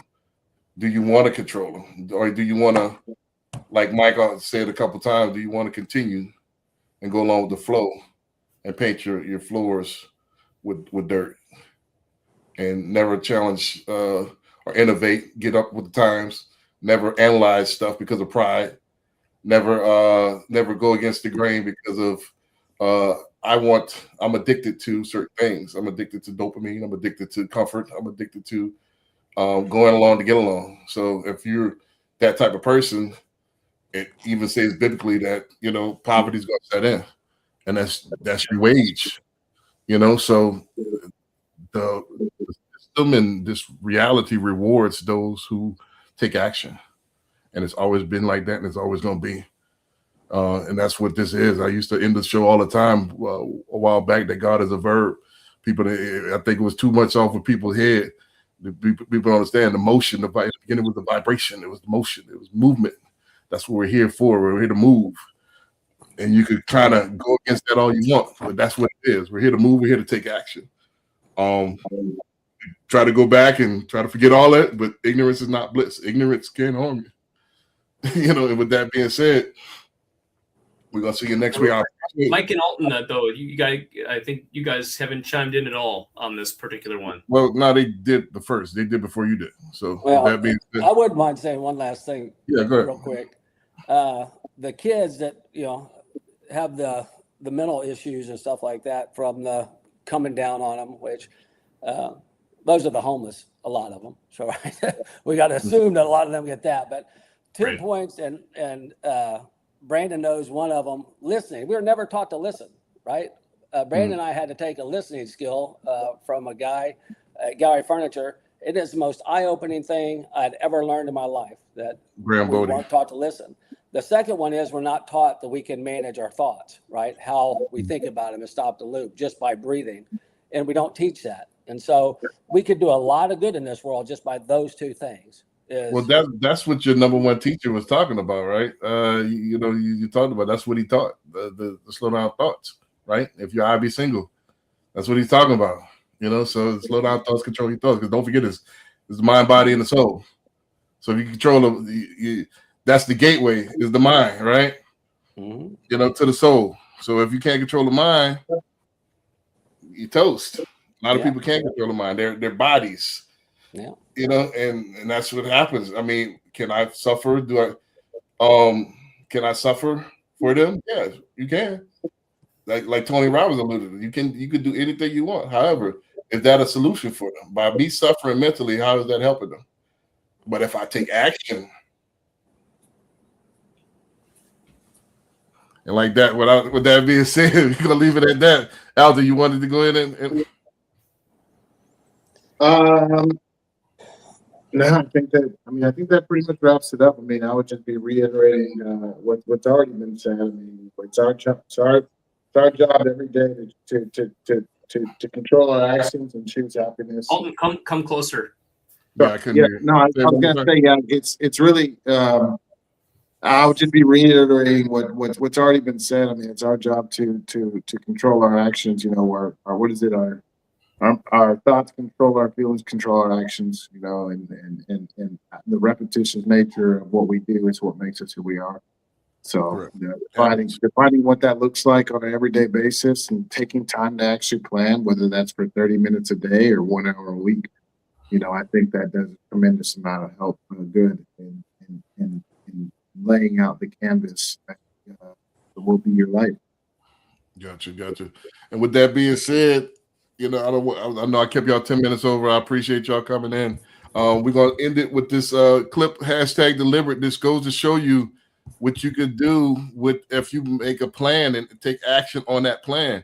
The biggest thing I struggled with up until what I think everybody struggled with is not executing and not planning. People think that stuff is supposed to naturally occur. Eventually it'll get there. No, it doesn't. You have to take action and do it chunk by chunk. My mentor, Mattress Mac, you know this, Mike. You work for Mac. He used to say, inch by inch is a cinch, right? Yard by yard is hard, right? Inch by inch is a cinch. Yard by yard is hard. So take a little bit at a time and then incrementally work to your goals, right? And get it done. And that's what we're going to end the show with. You'll see this clip of this guy. And Alton, you probably could testify to this. Is when we were in high school, you know, we were thinking, all right, eventually I'm going to dunk, man. One of them just get long enough. And this guy in 8th grade, he worked at it. And within one summer, he was dunking by the end of the summer. You know, but I wish, and it don't, nobody, just is that simple. Nobody ever, damn, if I would have worked at it, I probably could have been dunking in junior high instead of college. Yeah. But I didn't work at it. I thought eventually I'll just start dunking. One of these days, I'll get it. And it's a dichotomy of something bigger. With that, we'll see you next week. Thank you. Thank you.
I said once he got it out the way.